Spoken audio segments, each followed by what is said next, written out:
politicians were doing. This is Hard Copy.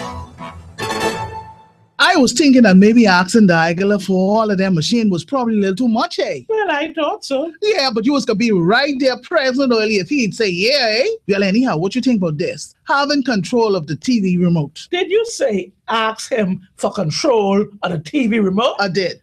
You stay right there with your home. You can be the same one making noise for them people watching HGTV when Days of Our Lives reruns on Channel 9000.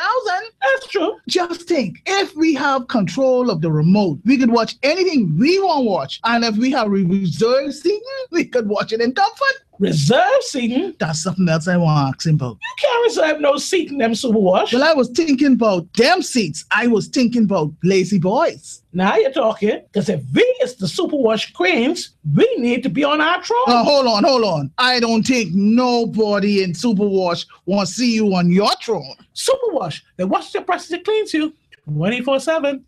The Beauty Shack has a new shipment, and it's filled with braids in all of the summer hues. You've still got time to shingle, rope, twist, and crochet your hair. See you under the tent on Friday, July 28th and Saturday, July 29th, where you'll find gold and silver braid accessory clips, Kanakalon, Havana, Goddess, Faux Locks, Expression, Kinky, and more at rock bottom prices. Don't forget to stock up on skincare products to keep that beach body glowing. Early bird shoppers will receive extra savings while supplies last. See you on Friday, July 28th and Saturday, July 29th at the Beauty Shack, bringing products to the people. Executive Printers. We're professionals. At Executive Printers, we do not participate in trash talk. We concern ourselves with the accuracy and security of your laser check. That is why we put 15 securities on your laser checks. This is not trash. This is fact. It makes fraud almost impossible. Call us today at Executive Printers at 393-5011 or email us at sales@epbahamas.com. That's sales@epbahamas.com. Executive Printers. Laser checks. We do them right.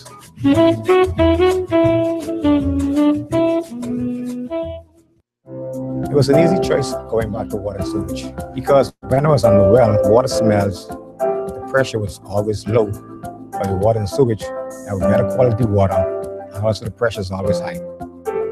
The Water and Sewage Corporation's offer of 50% off sign-up services is back for residents in New Providence and the Family Islands. Offer valid for a limited time only. Some restrictions may apply. Sign up today. The Water and Sewage Corporation. Committed to growth. Committed to quality. Listen up, Bahamas. Grow green to breathe clean. And Rocky Farms Nursery is the best place to start. They are your everything you are looking for store. New and improved. Bigger and better with varieties gone to bed. Soils, poinsettias, indoor and outdoor plants, fertilizers of every type, swordgrass, and the like. It's all at Rocky Farms Nursery on Seabreeze Lane. Go visit them today and behold. Call them at 324-1239. Fax them at 364-8113 or send them an email at rockyfarms@patelnet.bs. Rocky Farms Nursery.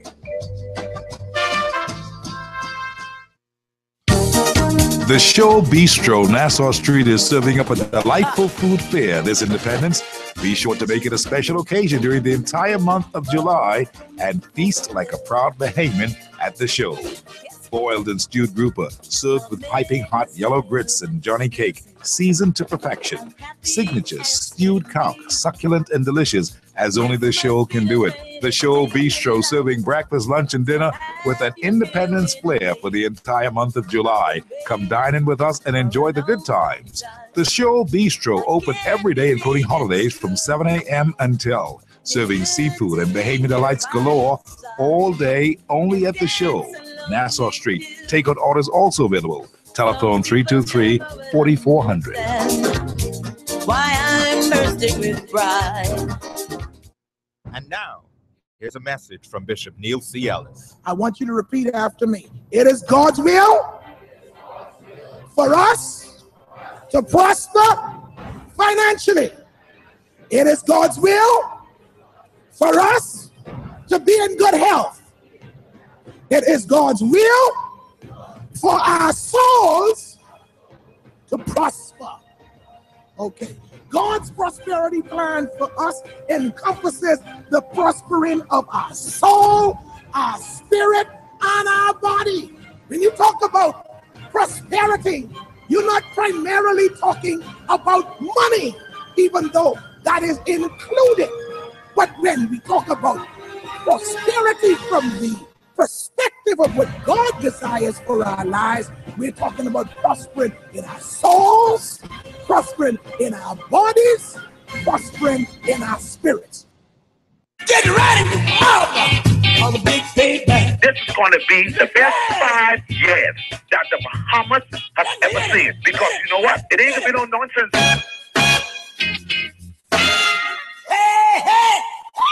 All of this mountains of aragonite being mined. Now, who is doing this? Or who is benefiting from this? I have an idea.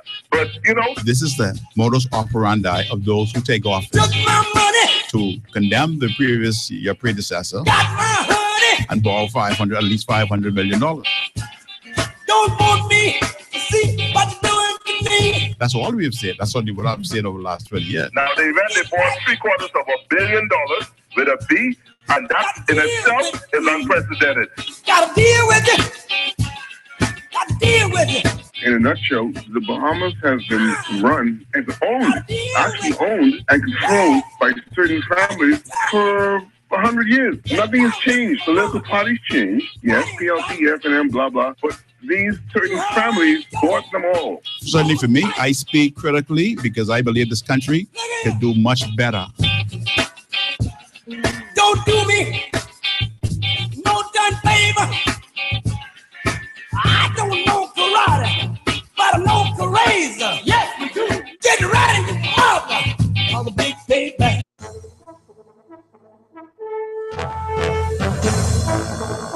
It is Monday, the 24th day in the month of July. And as you battle to condense the city streets and drive home traffic, we have cloudy skies and isolated thunderstorms out there. There's a high right now of 88, a low tonight of 83, 30% chance of rain in the forecast. Thank you so much for joining us on the drive home. I'm Steve McKinney. This is Hard Copy. We're brought to you today by The Beauty Shack. Big weekend tent sale this weekend coming up. Alina Financial Advisors Limited. Bank of the Bahamas, your bank of solutions. The Shoal Bistro on Nassau Street. Mount Tabor's Inspiration, Super Val in the All Bahamian Supermarkets, Rocky Farms Nursery on Seabreeze Lane. We're also brought to you today by Water and Sewage Corporation, the Ministry of Tourism, Echo Water, Commonwealth Bank, Cool Tech, Bahamian Brewery and Beverages, Super Wash, open 24/7, Advantage Insurance and Brokers, 61 Collins Avenue, Ron's Electric Motors on Carriage and Wolf Road, Executive Printers on Jerome Avenue, and the McKinney Media Group Limited, advertisement, public relations, and consultation. Brave Davis has made a statement. He says, we're going to pay you guys back. And of course, you heard the intro just now, the big payback. I don't know if that has any connection to it. But certainly, Brave Davis is talking about paying back the Free National Movement for all the things that he finds to be an insulting and an abuse of power. We'll talk about that today for a little bit, and many other things, like how those policemen, right, decided that they were going to make this video, and they put the video on Facebook. Somebody did, and it was a talk of the town for a bit. They got their 5 minutes of fame, I suppose. It was really foolish, very foolish, because you can't imagine that they knew that this was going to happen and would have deliberately placed it on Facebook, not Facebook, but on Senate Viral, considering that we are now in deep trouble with the Royal Bahamas Police Force in many ways. I should say that's not a good statement. Let me take that back. We are in deep trouble with law enforcement because the police force has really been doing a great job, and thanks to people like Paul Rule and, of course, Anthony Ferguson and so many others, Grain Slade, and them, they've been doing pretty decent job. But of course, in the area of law enforcement, you've got a cadre of young Bahamian males who have been applying for these jobs, like, you know, in customs and immigration, and not so much those areas either, but in certainly in the Overseers Division at Her Majesty's Prison. And every day you look up and somebody charged with gun. Or the Defense Force, the young ones. Every time you look around, somebody's charged with an illegal weapon. What's going on here? I mean, if this is where we've got to pick our people from to be law enforcement agents, we better start looking elsewhere, you know. Because the truth is, you can only pick people. They are all a reflection of our society. They are brothers and sisters, our nephews and so forth and so on. You get the picture. But we must be able to choose from a pool of individuals who are going to be scrutinized and put through the red tape. Come now, because it's embarrassing. In the last 2 weeks or so, you have seen just about maybe 6 or 7 fellas locked up for drug possession or gun possession. And they are people who are working. They're young people. They're working. They are earning a salary. They are supposed to be law-abiding citizens because they are law enforcement agents. They're supposed to be setting an example. And sometimes they fall by the wayside. And it's a bad thing because, the truth be told, we need strong young men to run the country.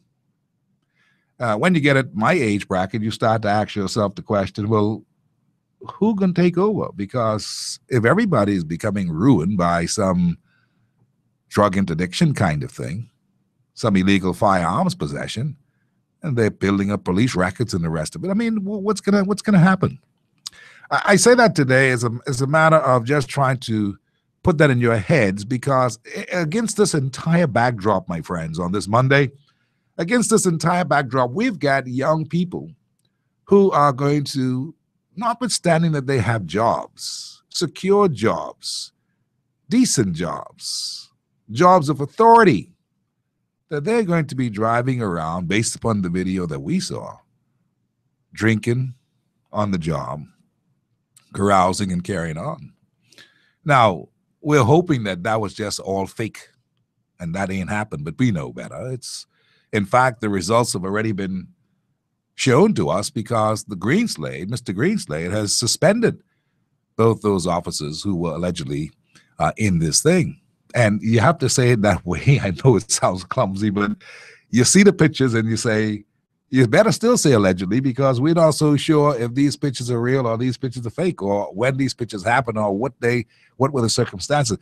As far as the commission is concerned, it doesn't really matter because if you were in uniform, parading around and driving in an Echo unit car, supposed to be on call and carrying on the way that that video depicted the officers carrying on, if he didn't do anything about that, Greenslade, the nation was going to have been asking, what in the devil is this?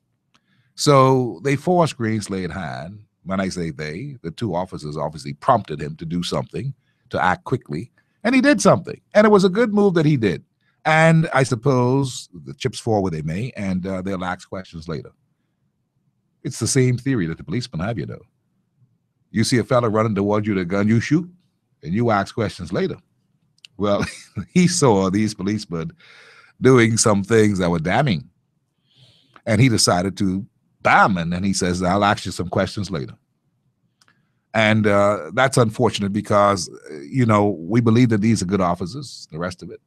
And if I can have anything to say on their behalf, I'll say, you know, they were just having fun and they got carried away, and they may be good officers, and so he ought to look at them from that point of view and see how he can, you know, see if he can rectify, or I should suppose the word is if he can make anything good happen out of it. But it's wrong, and that's the point. And there's so many young people who are fantasizing, living in the world of fantasy. The people who are living in the world of fantasy about this whole thing called the internet. They're living in a world of fantasy with this whole thing that's this WhatsApp and all. Fantasy. Listen, you are a real person. There are consequences if you do fool. How do you do nonsense and put it on TV?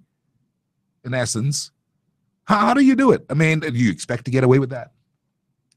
How do you do foolishness? And I speak to young people today because I've got young children. Well, my youngest is 22. But the point what I'm making is that we all have young sons and daughters who we'd like to see go the right way. And I'm saying to them today, you've got to catch yourself. I mean, stop living in this fantasy world, okay? There's no such thing as you can get away with it if you got yourself video recorded, you're videotaped, it's proof. And even if you get away with it, and even if there's a good explanation, the thing about it, you will be investigated, eh? So why would you do such a foolish thing? And you see, monkey see, monkey do. I hate to put it that way. And I don't believe, I'm not referring to the guys as monkeys, but it's just a saying. An old adage is monkey see, monkey do. You do something, some other fool come behind, do the same thing later on. He ain't learned nothing from it. In fact, he may not have even seen that. May not have even seen it to the point where he comes back and he decides that this is what he's going to do. And you see, that's why I say in the beginning of the show today we take a look at what the natives are doing, or what the natives were up to this past weekend, and what the politicians were doing, because it seems that that is our only go-to. These are the only go-to matters of any interest these days, because people now doing fool. You know, politicians doing their bit, and the ordinary Bahamian citizen doing their bit. Foolishness. We need to get sober and serious as a country, because we are in the throes of decline. I mean, you know, things are not working out well for us, even though I've invited Dr. King to be with me today, and Dr. King tells me that, Steve, things are happening optimistically in certain areas, in certain quarters. There are things that are wonderful. And I say, boy, you got to fill me in on that, because from where I sit and from what I see, I look at things nationally. And sometimes we've just got to chat and talk like this, because the thing is, you got to be real with people. Do you feel as if, my friends out there, that something is happening for the country, that it's in a grand way, that we could feel good about it? Do you feel that way? Be honest with me now. Talk to me today. Call me. Let's call me and Dr. King. Do you really feel as if things are really happening in a way that, everything is kosher? Apart from all the mix-up and stuff that's been happening with young people, and the killings of so many other young people by other young people, and the shouting by psychiatrists like Dr. Allen and those who I had on the show on Friday past, nothing's happening for us unless we get some level of great leadership.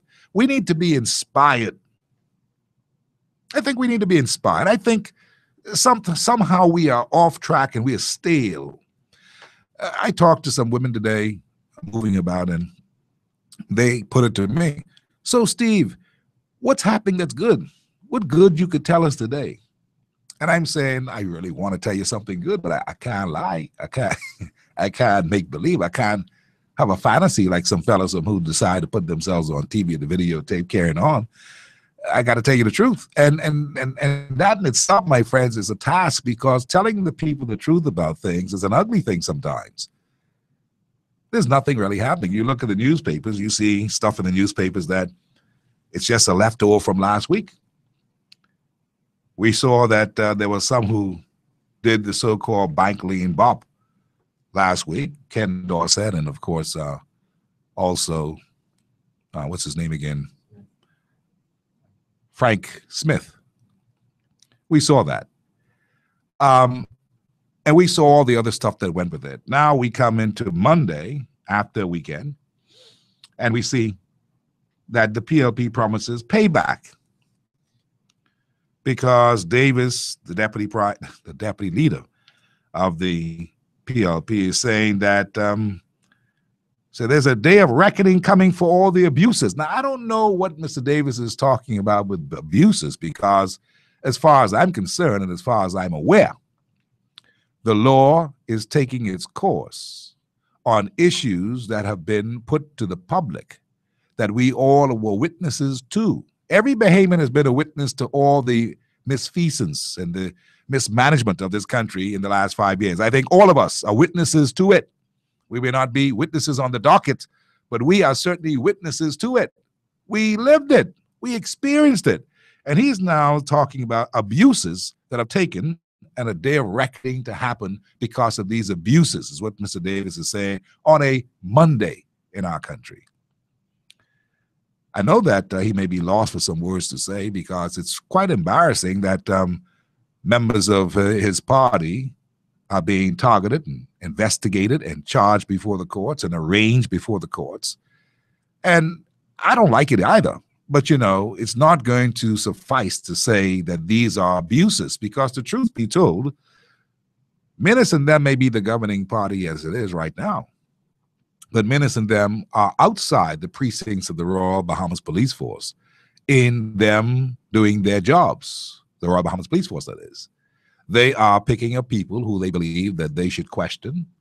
They are questioning them, and where necessary, they are charging them. That's a completely different function from the governing party under Hubert Minnis, the Prime Minister.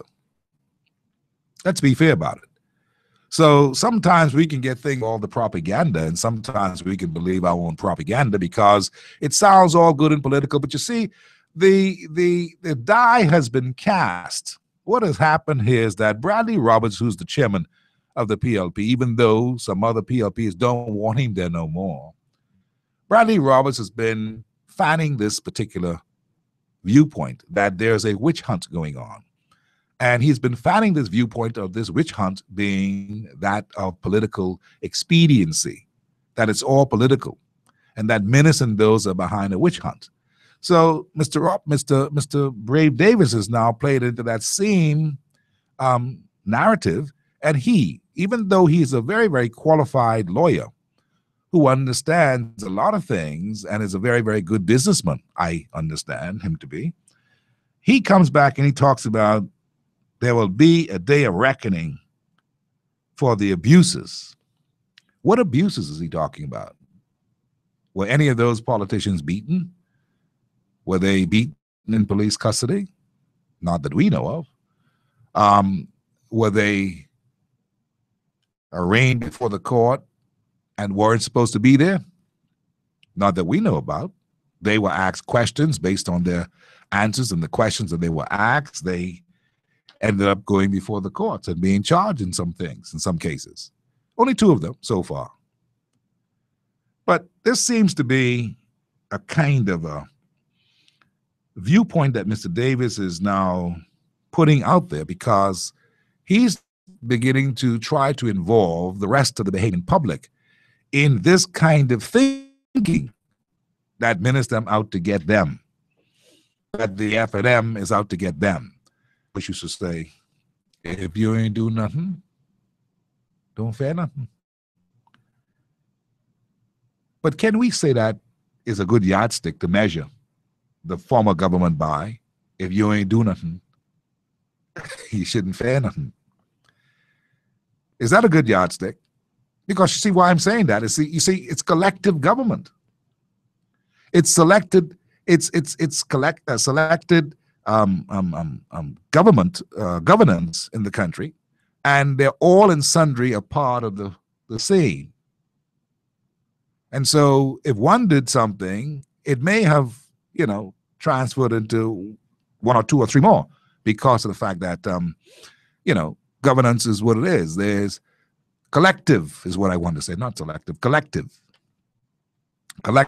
government. And they all hold themselves responsible as a whole, as a unit. And all kinds of things went down that we are just hearing snippets of.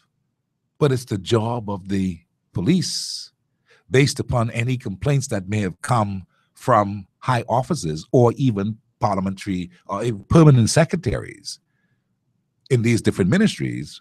It is up to the police to investigate. So I don't know if we can agree that there's been abuses.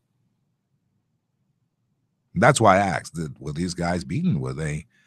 Did they use the, the vice grip on them to get information, to extract information? Why are you laughing? This is true. They've been accused of that before, not in this particular case, but I have to ask the question, because if they were abused, they should not be abused. Now, is there preferential treatment that they're supposed to have? Maybe there's an expectation that there's preferential treatment. And by that I mean, I saw where Mr. Davis was complaining that these men individually were taken to the courts in handcuffs. Well, that is what the policemen do to everybody. Everybody remembers my old friend John Bostwick. He was a senator. They took him in handcuffs. A very ugly picture.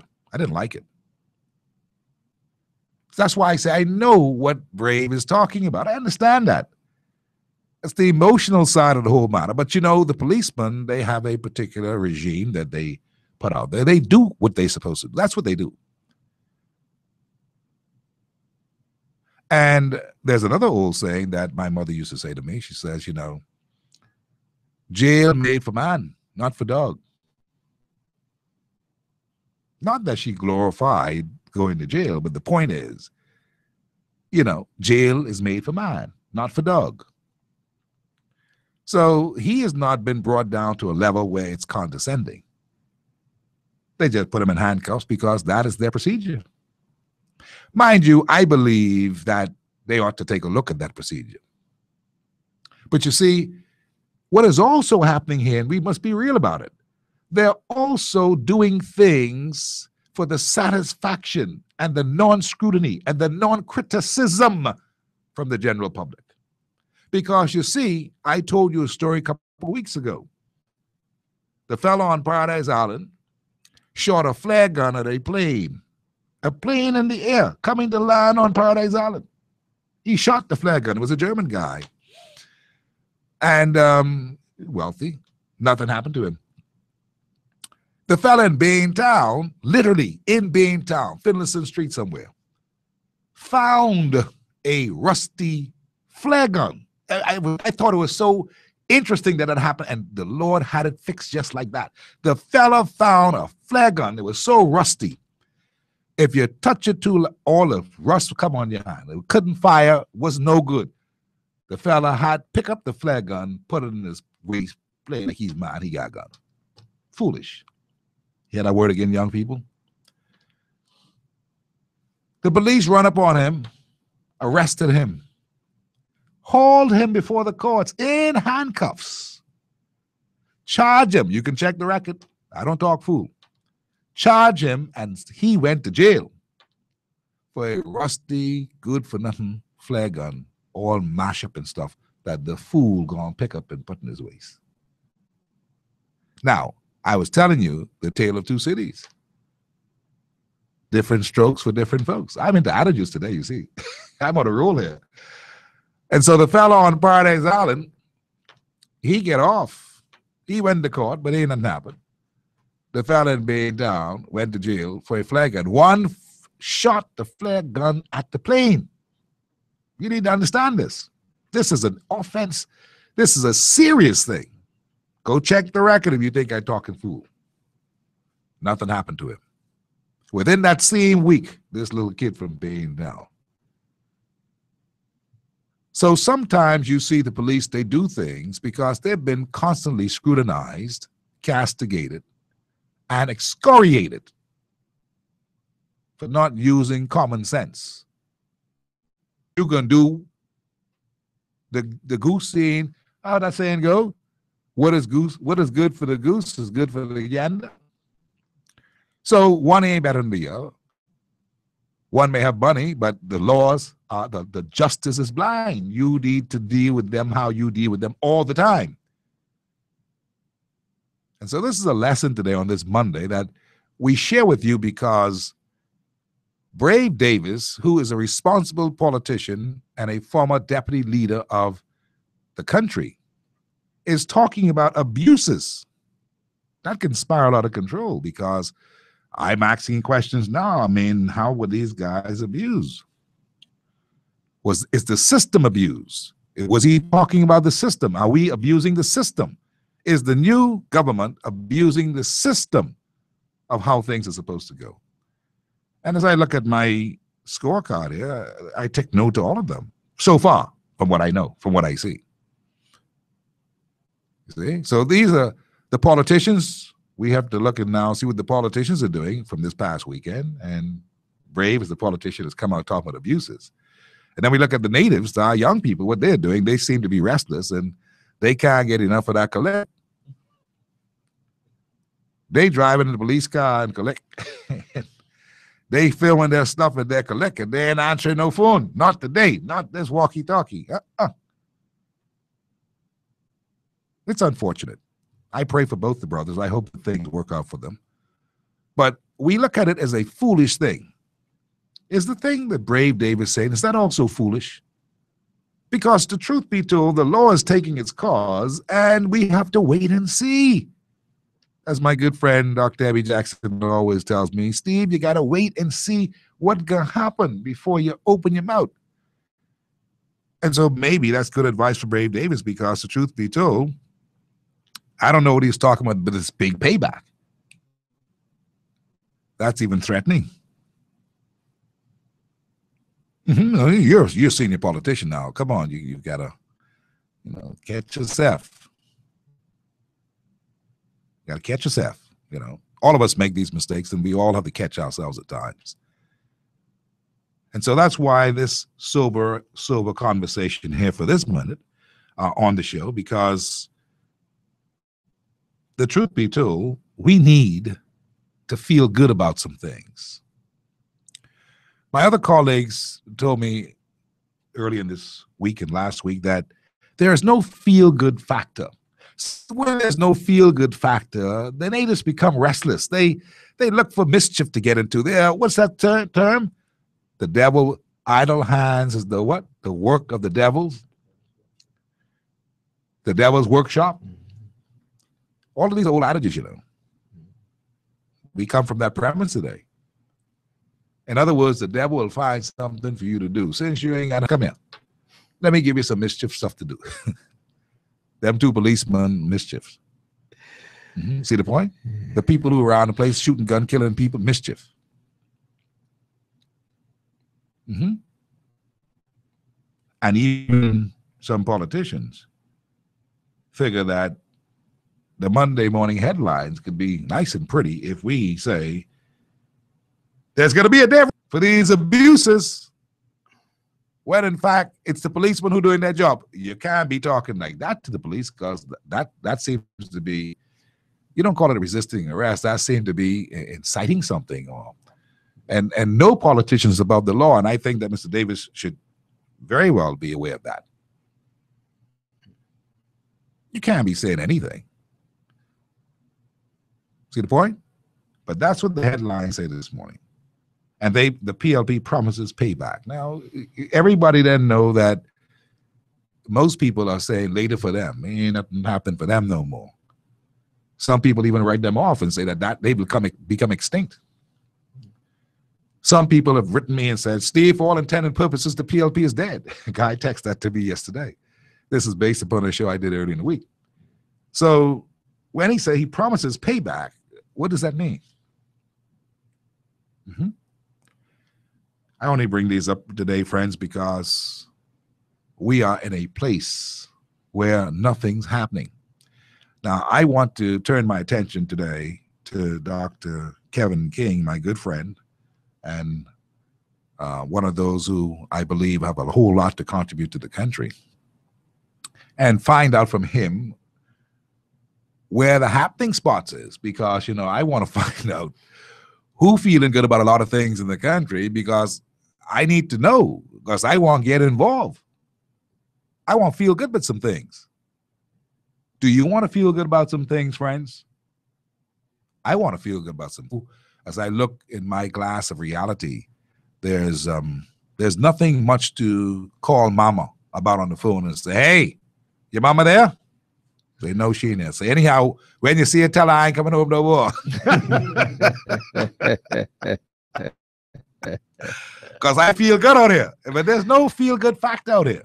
And why is there no feel-good fact on a very serious note? Because leadership lacking. There's lack of leadership. I see everybody hauling to the media, running to the media with open arms and embracing. And listen, there's more to this than profiling in the newspapers. Hint, hint. We've got to get some work done. We've got to give people the feel-good factor. Paul Mars talked about the feel-good factor. It's very real. It's a real thing. You can't be going through the doldrums and there's nothing to look forward to. We all need something to look forward to. What is there, I ask you today? Tell me, shut me up. What is there for us to look forward to? Outside of the blessings of God, I know that, and that's the ultimate thing, but I'm talking about where man is concerned, where man has a hand in this thing. What is there to look forward to when we are not hearing anything? And if you call any government agency right now, or you call any ministry, you can't get paid. That's what they're telling me. They're telling me this because there's no money to get paid. So you've done all this work for these government agencies and ministries and whatever else. You've done all that work down there at Fort Charlotte for the independence celebrations, and nobody can get paid. But then the budget just get passed and supposed to come into effect July the 1st. See, money is the root of all happiness. People to get paid. You know, joking matter, money. And if you ain't paying nobody no money, and they can't feel good, but that dog gonna eat your lunch in a minute. These are the things that I see, and that's why I bring them out, because we could only we could bring this out like this on harm, because we mean nobody no harm. We only showing you something. People feel as if nothing's happened. You've got to make some announcements that's gonna give people the kind of oof to say, boy, you know, we're gonna roll. Boy, we got them now. We're gonna roll. We're feeling good. Do you hear anyone saying that? Be honest with me now. Don't jibe me now. Don't fool me. I done been fooled all weekend long. Don't fool me now. You hear anybody saying that, man? Don't fool me. What is there that's happening? We thank God for life. We thank God for health and strength. God has been good to us. This is beautiful. But whereas man is concerned, it seems as if man's hand will always fail you. Do not put your trust in man or in chariots and that kind of stuff, because you're going to get fooled. They fooled me, is what people are going to say at the end of the day. And so when we're in a position where we're being fooled about this and fooled about that, we don't pay not much attention to things like what Brave Davis them say. It's irrelevant, because as far as we're concerned, listen, if they did anything wrong and the police investigating them, gone for that.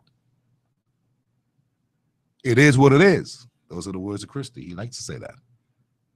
We're not interested in how you were emotional about it and you feel bad because these guys were once, top class politicians and so forth and so on. It looks bad, I know, but it's something that you've got to bear. Grin and bear until you come through the storm. But don't expect the Bahamian people to be all caught up in that, because, truth be told, these Bahamian people vex. You have no idea how vexed they are with the kind of things that they heard, the abuses that they heard. There's that word again, abuse. But the Bahamian people, have heard about the abuses of a system of governance in the past 5 years. Brent Simonet, who now is in the seat of government, he had been telling us last week, and the numbers are right there for all of us to see. 115,000 work permits were granted in a workforce of 160,000. Well, you mean to tell me we give out 115,000 work permits? He says in 5 years they were registering somewhere between 1,000 and 1,500 work permits per month. 60 months is 5 years. And in 5 years' time, we gave out 115,000 work permits. I ain't counting spousal permits and the rest of them. I say work permits, which tells us that if you've got a society of 160-odd thousand people in the labor force, that means that you're shooting yourself in the foot, my friend, because their people can't be working. Percent of people unemployed, or 30,000, I should say. So, can you feel good with that? The answer is no. See, and when you look at that kind of stuff, how can people feel good about anything? I remember doing a show in the last administration. I'm coming to do right now, Dr. Kevin King. I did a show in the last administration where I did the show. The show was called Things Bad. The show was actually called Things Bad. It bad. I did a show on that, a whole 2-hour show. And I said, man, somebody must call me and tell me to stop me because I can't know what I talking about. Things got to be a little bit better than this. And nobody called me and stopped me because things were bad and they all agreed with me. This was just about a month or so before the elections. And what was I talking about? I was talking about the abuses of the system, the financial score, the lack of reporting on value-added tax, the lack of a decent, honest to goodness report coming from those who were in charge of it. And I said, do you realize how bad things are and all this money being collected and we ain't even gonna see it and so forth and so on, and they can't even give us a good reason, a good excuse, nothing. Things bad. And we talked about it. So from then to now, have things gotten better? You see, the question that we must ask today, and this is not political, so don't play that with me today. The question we must ask, has your lot improved since the ushering in of a new government?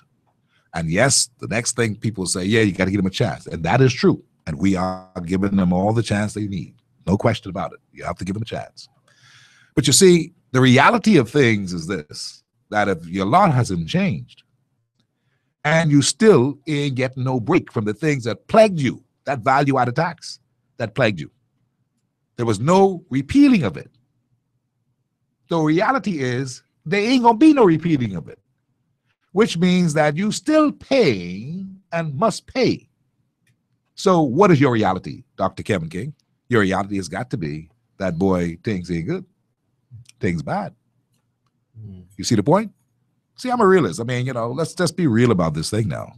And then on top of that, we expected with the ushering in of a new government that we're going to see a serious dent in crime.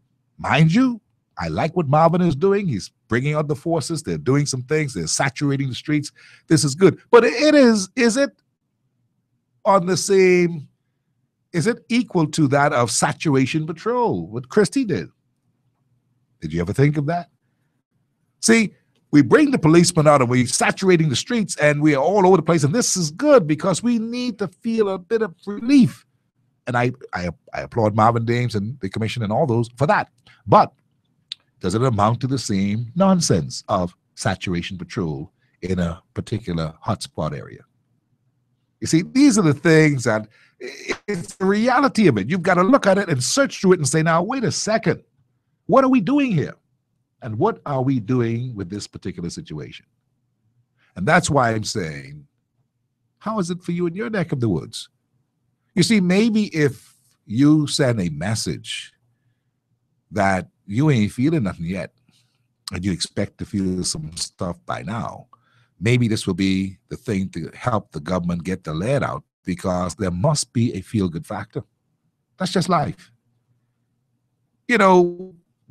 If you work hard all day and you going home this evening, the feel-good factor for me sometimes is the fact that I ain't only going home to a nice, comfortable bed and a nice, beautiful young wife, but I going home to a nice, big, hot pot of pea soup and dumpling. See, that's a feel-good factor. That will top off the day and say, well, we had a rough day today, but boy, I gotta get my pea soup. That's the feel-good factor. What is the feel-good factor for you? You then bust your tail, you then gone through all this thing, and we're still here, and there is nothing to look forward to. That's what I'm talking about. And that's a psychological thing too, Doc. You know that area. That's an area that you are an expert in. You need to have something to look forward to. I want all those persons in charge of this country, in the civic area, in the governance area, in the religious area, to look at the feel-good factor for people, because the psyche of the country will not be what it's supposed to be if there's nothing to look forward to. We need nationally something to look forward to. That's the point. Now, what is it that we have to look forward to? We certainly can't look down the road and people to the side of our eye at Moody's. They ain't got nothing for we. There's no feel-good factor there.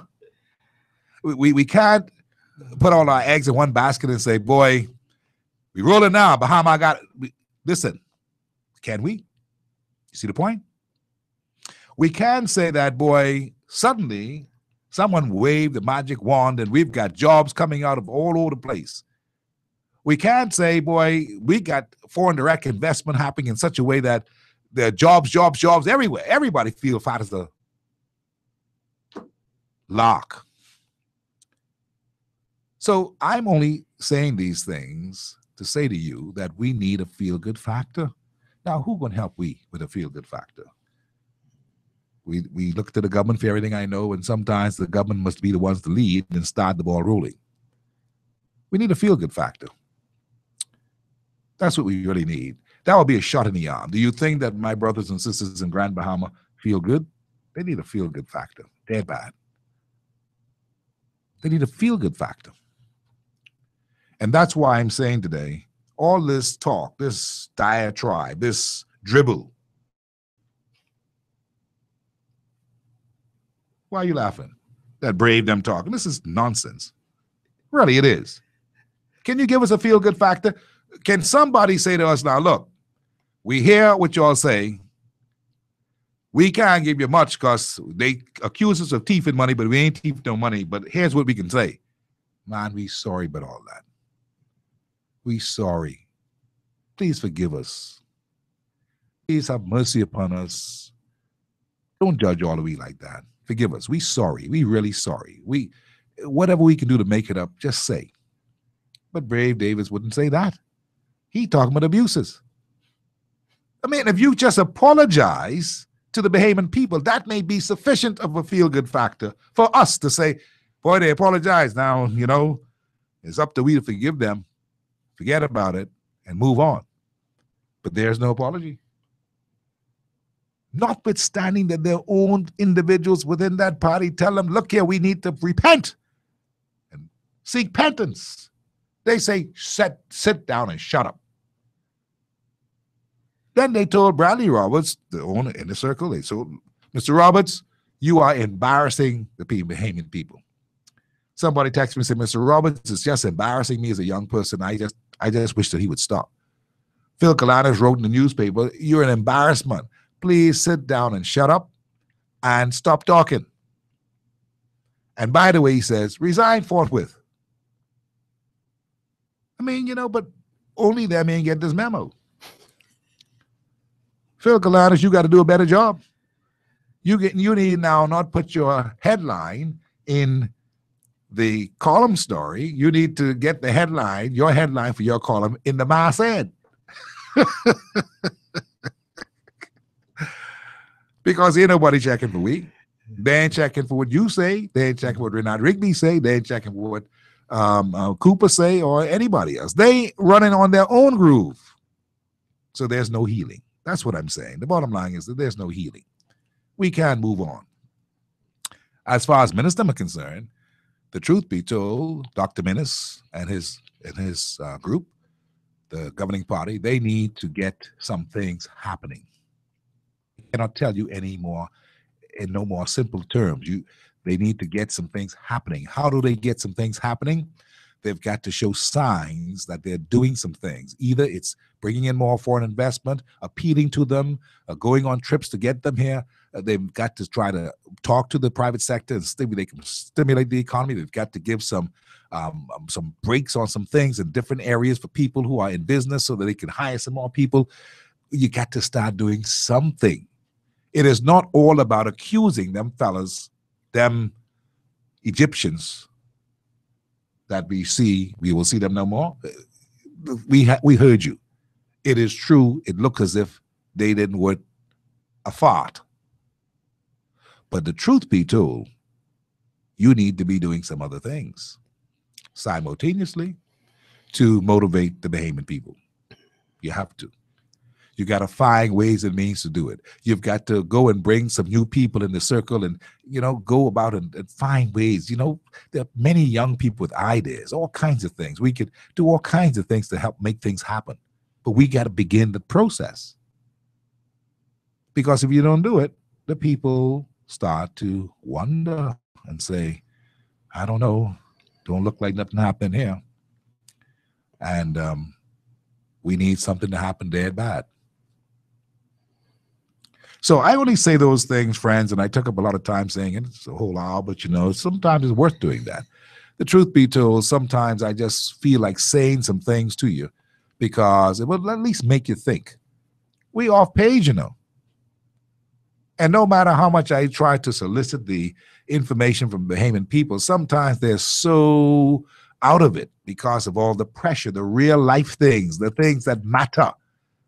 Bills that are going to be due in the next couple of days. It's the end of the month. The mortgages that's going to be due. We need a break. And all BPL and them doing is just sticking it to us. Cable Bahamas, them sticking it to us. Water and Sewage just sticking it to us.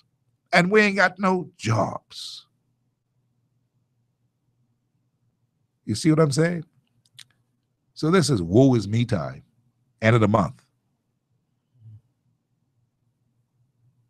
I don't like talk about it, but some things are just so real, you just got to say it. Mm-hmm. And I can tell you when things are bad, you have people who decide that, boy, I ain't getting nowhere close talk radio. That's what they do. Politicians especially. Because it is easier for them to go and get their picture taken. That's our word from Abaco. Oh, he then took in my picture. They get that picture took and put them on the business page, the front page, whatever, just imaging, spinning wheels. That's what is happening. I don't care what you say. I'm telling you. I've been in this field for a long time. I can tell you. It's spinning wheels. That's what profiling is what is happening now. And I'm saying to them, this is the time for planning. We've got to come up with a plan and say what our plans are. And don't tell me today, please don't tell me, give them a chance, because they got all the chance in the world with me. It's no question. But you've got to see signs of growth. You've got to see signs of something happening. By the way, Doc, you walked into my studios the other day and you told me that there's some high optimism somewhere. You told me that, so I count on you now. I count on you. I didn't say my say. I count on you to point me in this direction, and maybe you have the bomb in Gilead that you can help to bring to the nation. Because from a psychological point of view, we need something to happen. I think that you would agree with that. Yeah, well, Steve, I need to thank Yeshua for another day, Steve. Just another day. I can concur with you in certain matters, and why we don't have that good feeling that you mentioned earlier is because there was no preparatory plan. There was no plan for governing from day one. See, irregardless of how bad things are, Steve, you still must have a plan. Say, okay, we know things are bad, but when we get there, this is what we're going to do immediately so people can start to feel good about themselves. I don't know if, is Parliament on break now? Are they on? Yeah, Parliament is on break until the 14th or the 18th of September. Why? You see, this is what I'm talking. If things are that bad, the country is in this state of deprivation. We are losing it. We're dying. We're sinking. Why would you take a vacation now? Why? Makes no sense to you either. Makes no sense. You get in there. Mind you, let's say you can do that later on, but get some things going. You tell your staff, You tell your ministers, look, we just got elected to work. We're being paid. Let's be about the who? Let me hear. The people's business. Let's be about the people's business. And then we can take a break later, but at least let's put some things in place that the country will know that we're serious about business now. It's not to say they're not going to do some things. I expect some dynamic things from them, you know, because you see who are in power. This is the merchant class. So you expect them to lose money. You expect them not to do well. They're all about money. They should do extremely well. They should do extremely well. Now, mind you, that does not mean that's well for the masses of the people. But for sure, we will be feeling some of the effects in the next year or two. Okay. And one day, Steve, we must ask the question, why there are so many poor people in the Bahamas? And then when you begin to ask that question, you're raising questions about the economic system, okay, and the broader distribution of wealth. And when you ask that question, you begin to question the capitalistic economy. Who is it really benefiting? You know, you begin to ask the question, why is it that people have to pay water bills when the world is 2/3 water? And like you said earlier, there exists two different Bahamas, you know. Okay? One Bahamas is flowing with milk and prosperity and the honey of equality. That Bahamas is the habitat of the minority of people who have food and material necessities for their bodies and culture and education for their minds and freedom and human dignity for their spirits. But then we know that there's another Bahamas. Dichotomy. Oh, man, Steve. And it has a daily ugliness, I call it. You know? And drugs, guns, crime, no money, no food, deprivation, destitution. You can't even find the words to describe it. And that's the Bahamas that's going to continue for a long time. We hope not. Until we reach a level of optimism within ourselves to say we had enough. We can't take this no more. Hold your thought. I want to read some text messages because after my long dissertation, I've gotten a gang of text messages of people who agree or disagree. And they want to have their say, and so I don't want to lose the moment. So we'll read them and look at them and see what they're all about.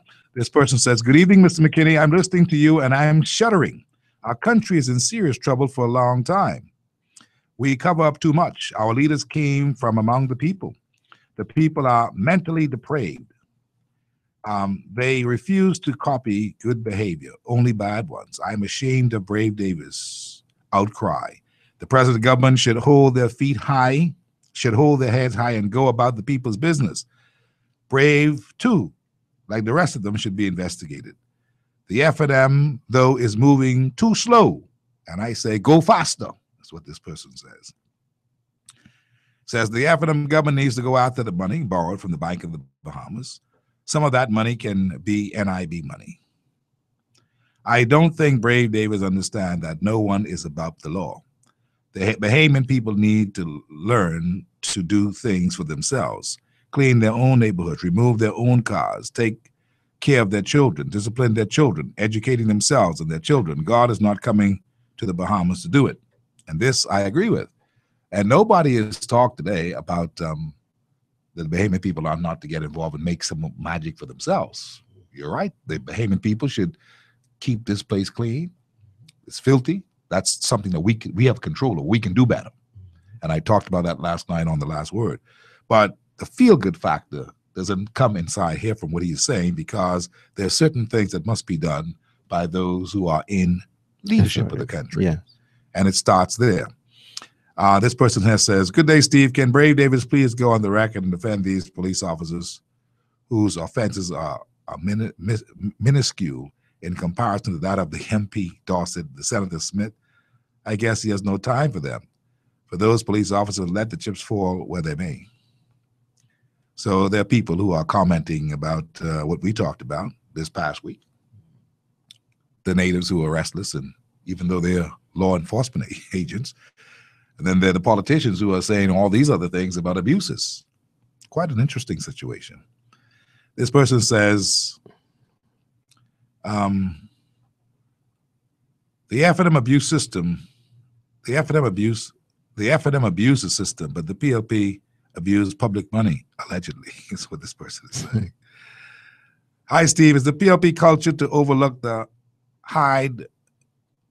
and hide wrongdoing amongst their crew? So this upholding of the law is very offensive to Brave and his groupies, eh? I see. That's what that person says. This person says, I totally disagree with you, Steve, in regards to those officers. The commissioner should get rid of these officers as quickly as possible so that the public will not lose more faith and trust in the police. Did I say he shouldn't get rid of them? Did I say that? I say I feel sorry for them. I feel that he should really weigh it and look at it and see if there's a process and see if they are good officers, if they're salvageable, if anything can be done. But it was foolish, as I said, foolish for them to have done such crazy stuff. Just foolish. This person says, sad to say many police officers abuse alcohol and other drugs. Ah, well, that's what this person says. He also says, sounds like the PLP trying to create mass hysteria and promote political unrest. All this rise up against them talk is very irresponsible. That I agree. Now, of course, he's referring here to the Bradley Roberts, as chairman of the party, had been saying that the people must rise up and go to the streets and take to the streets because this abuse is not a good thing. So, as I said, Brave Davis is only following that narrative. He's been influenced by that narrative. This person says, this combative, insightful talk must cease immediately. We, the people, voted for transparency and accountability things the former administration knew nothing about.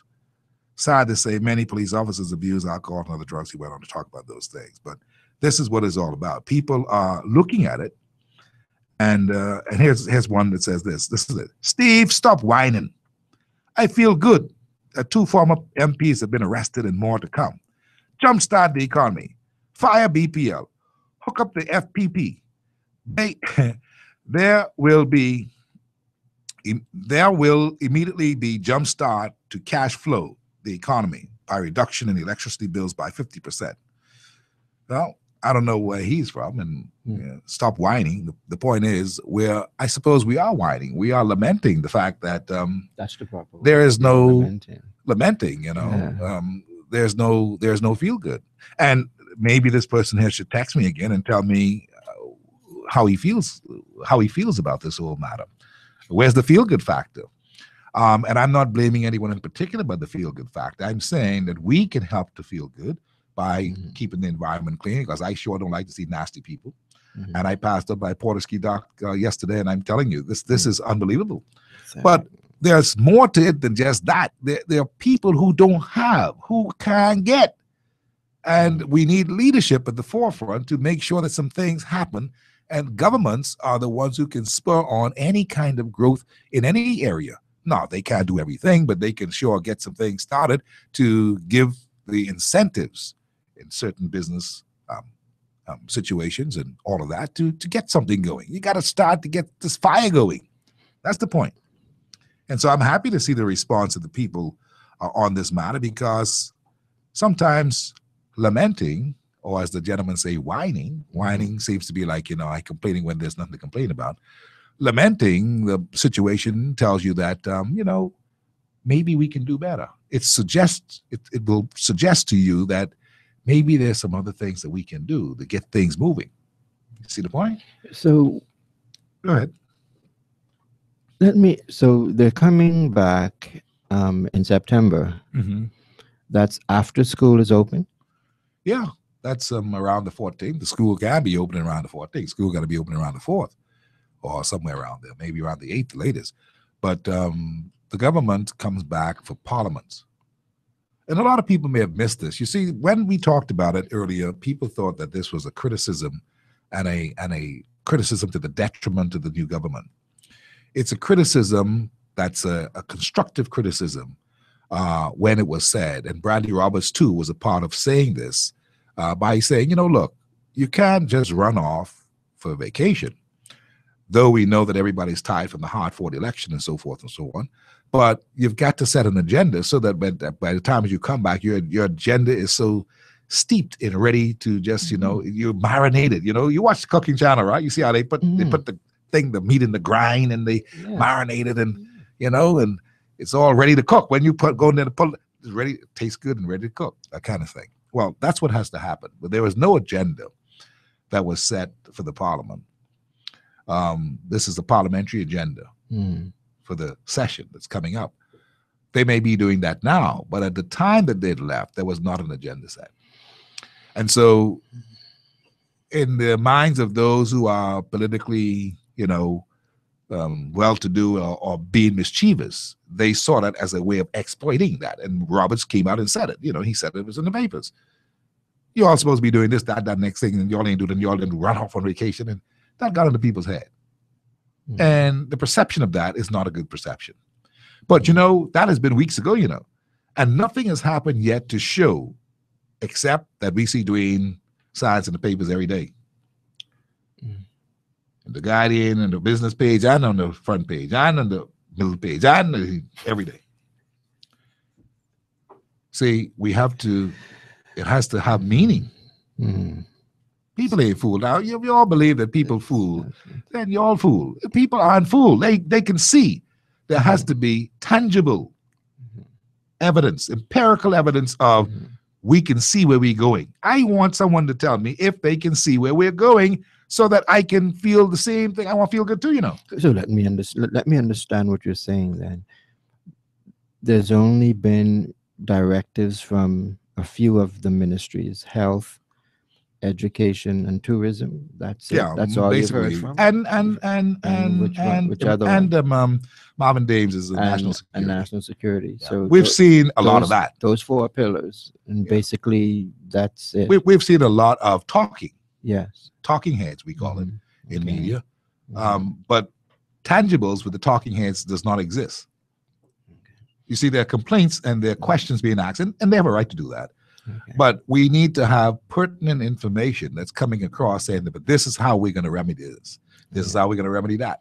Okay, that's the point. Let's give them the benefit of the doubt for some things. I'm going to tax your brain a lot because you have a reservoir of knowledge. You have a call? Go ahead. I have 2. Okay. Hold your thought. Hard copy, how are you? Hard copy, how are you? Okay. I'm going here. How are you, hard copy, today? Yes. Can you put it up? Pull it up. Can you hear me? Yes. Go ahead, please. That's okay. You've been hitting home runs now for quite a while. Patrick, how you doing, man? Patrick, I'm in good shape. How are you, my friend? Good. Hello, Dr. King. Good afternoon, sir. Yeah, and I hate to veer off your subject, but before I do, you hit home runs again today. But yesterday was absolutely unbelievable. Dr. King, I'm sorry to cut you off. Go ahead, man. Go ahead. Yesterday, Steve, you were hitting home runs like Willie Mays. What successive governments has done to this country with these imported workers, yes, for our economy, is unbelievable to think, Steve, that intelligent men, intelligent people would do such a thing willfully. Yeah, I can't believe it. Boy, it's true. The numbers are staggering. It's unbelievable. It's mind-boggling. How the devil can you have 100,000 plus foreign workers in an economy that only has 160,000 workers? I mean, what are we trying to do? In the labor force, yeah. It's mind-boggling. Hundreds of thousands of dollars are being shipped out of here every week. You need to talk should have money, been. man. It goes straight to what people were employed by Bahamian employees. That money would be pumped back into the local economy. Man, the remittances that go out of our country It is mind-boggling, 10 times over mind-boggling. It's just unbelievable.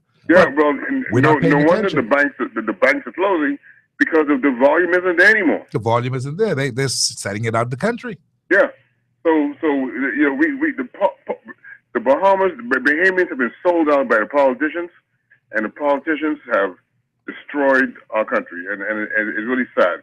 But back to where we are today. The two police officers, I got the social media thing as well, and yesterday or the day before yesterday, and it was really sad. But we have to understand one thing before we chastise these two men too hard. Is they are victims of our society. No question about it. That's absolutely true. Yeah, and we should cut them a little bit of slack because, as Mr. Crazy said, it is what it is, and it is what they allowed it to be. No question about it. Read it. Well said. Well said. I appreciate it, Patrick. Okay, Steve. This is how it is, man. It is a Dr. Kevin King called it a dichotomy. We are a tale of two cities. We are a country that is split right down the middle, and we know what is good and bad, and we embrace what is good when we feel like, and we embrace what is bad when we feel like. We got to get serious. We got to get sober. That's just from a moral perspective. But from a feel-good perspective, as we were talking, there's some things that people are hoping that it will act as a stimuli to jumpstart some things. And I'm not necessarily talking about grand old ideas that the government has to come up with and say, try this and see if this will put this on for size. I'm talking about little things. You know, there's a saying that little things mean a lot. You know, little things mean a lot. There are little things that we may be able to do within our society today that can mean a lot. You see how Patrick just now talked about we need to cut the guy some slack because we don't know the condition and we don't know the wherewithal as to how this thing happened and came to be. It was foolish and unfortunate and very sad. I agree with that. But at the same time, there is a spirit of that we want to take a look and see, really get down to the core of this thing. Why this happened? I mean, why would people be in a position like that and abuse their privilege and a job like that and just do fool? Why? There has to be a deep-rooted reason behind that. And I don't know if anybody's going to want to take the time out to do a psychological analysis and find out, you know, the point is, it's not my area of expertise. I'm just saying, when I think of it on the surface, I look at it, I say, but see, it boggles my mind. I mean, you are in a position of authority. You have, why would you do it? Why? I suppose there's no real reason. Well, I wrote something down for you. I wrote something down for you. What did you write down? I said, okay, I look at it as human factors. Our present culture is driven by technically incompetent politicians, scarcity-oriented economics, and a system of obsolete values, okay? And in order for us to be able to make the transition to a new, more humane society, a quantum leap in both thought and action is required. You know, because experience does tell us that the human behavior can be modified either towards constructive or destructive activity. Very true. Very true. Okay. So here again, transforming the mind. We're all victims of this culture that has been created and perpetrated on us by design for many years. You see, I hear the saying that goes, we are a reflection, everyone is a reflection of the society from where they come. And I would hate to think that we are now entertaining the kind of thought for trendiness that you can skylark. That's an old word. People don't know what that means. I ain't used that word in years. But you could skylark, right? I mean, fool around. Be skylarking with something like that. Something like this. You are armed. You are an authority. You just can't do it. It just ain't never supposed to come in. Your discipline, your military discipline will not allow that to ever kick in. You see the point? If we are doing it properly. But you know, the real story here, Dr. King, and the real tragedy here, and Marvin Dame talked about it, you know. The real tragedy, Marvin Dames, the real tragedy is that we seem to be recruiting people from someplace else. And I don't mean that by geographic location. Like their minds ain't where they're supposed to be. They spaced out or something. You can't be recruiting people for military service. When I say that, I'm talking about the semi-military of the Royal Bahamas Police Force, the semi-military training that they have in the prison officers thing, and so forth, customs and all that. Semi-military training, you know. You can be people who seem to be spaced out. By that I mean they're not on this planet. They're someplace else. Their heads are not engaged with their jobs are supposed to be. Now, that's not all of them. But it seems like if you have a ratio in the last month, go back to the newspapers and check the ratio. At least about 6 to 7 fellas was brought before the courts, defense force as well as prison officers, for trying to sell marijuana or that kind of stuff. And weapons, and they are employed. They have gainful employment. Come on now. Good paying jobs. What you talking about? What does this mean? That means that you guys, seriously, I mean, you know, think of it. So in my mind, I'm saying, what do we do if we have to recruit people from among us who are from our society?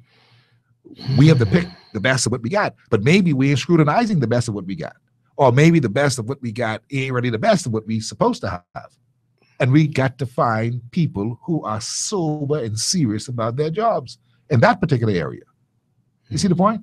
And this is why when you hear people now say policemen are abusive and they talk to you any kind of how and all that, you could begin to get a picture of it because of these poor examples. And now most of these police are great guys, but there are 1 or 2 of them who have woman trouble. I can be honest with you. And all of us got woman problems, so feel like, you know, that's part of life. But there are people who, Kevin, you laugh. But when I said men know what I'm talking about, right? Those who. What about the women who have men problems? Many of them got man problems. Yeah, women who got man problems. There's no question about it. There are women who got problems with man and woman and so forth and all that. And let's don't get into that. Okay. There are women who got problems with menopause. I mean, and they just ain't acting right. I've been in an office today. Man, let me tell you something. This woman broke up with a piece of sweating on me. And this air conditioner, she fine and she ain't checking what I saying. And she was in the days. I say, Lord. I say, take your time. Take your time. I know. You had an incident with women today. I did too, you know, Steve. My reflection was this. When I was growing up, I didn't hear Bahamian women cursing a lot. You know, never heard my mother curse. But today, it's nothing. Yeah. The Bahamian woman uses profanity like it's their first language. My Lord. Even the young girls passing today, they were taking their time meandering across the street. You know, showing you their shape. Yes, and the guys tooting for them to move. And these 2 young girls couldn't be no more 17 and 18, turn around cursing. And what if the guy want to come out and say, you know, this man you talk? But these girls have no. So that's the society. Now, you may have hit something on the head. I was going to say that's a story for another day. But listen, there, you may have hit something on the head because the truth be told, and I'm coming to the calls right now. We are seeing that reflective throughout our society. It doesn't matter what gender. See, and there's a kind of bigotiness, if I can use that aggressiveness. They're aggressive. Yeah, and but no, there's a biggity spirit. There's a little bit more. When you say aggressive, you know, there are women who are aggressive, and they're aggressive in a nice way. They're doing things to put, you know, when you see a biggity person, man or woman, and they're not checking for anything, they are like a law unto themselves. We got problems, and a lot of that is happening among our young. We've got to pay attention. Maybe we've been terrible parents. Maybe we've not raised these children right. I don't know, but maybe it's them looking at television and all the influences of all around the world and all the copycatting that we've been doing for years that we have not kind of trimmed down and say, look, our culture is this and not that. Maybe that's what it is. I don't know, and that's going to take a whole group of scientists and social service experts like Dr. Allen and them to psychoanalyze and tell us, you know, this is what we need to be doing. But for a long time, Bishop Gomez, who did the report on the Blue Ribbon Commission for Crime, told us that we are a lawless society. We're a society steeped in a culture of dishonesty. He said it point blank, bam. That's what it is. And so maybe it's coming home to roost now because we're seeing it, we're living it. It's an everyday experience. But it sure is not an acceptable level that we can, it's not a level that we should accept at the high level of people who are in police work, people who are on the defense force, people who are, there are certain areas that are reserved for people who are disciplined. Simple as that. And you can't have 6 and 7 people getting locked up in 1 week, in 1 month, for bringing drugs into the prison or trying to smuggle drugs or whatever they did. Now, I'm not condemning any of them. All I'm saying is that something is wrong here because we're seeing it a whole lot these days. But not only in the Bahamas, Steve.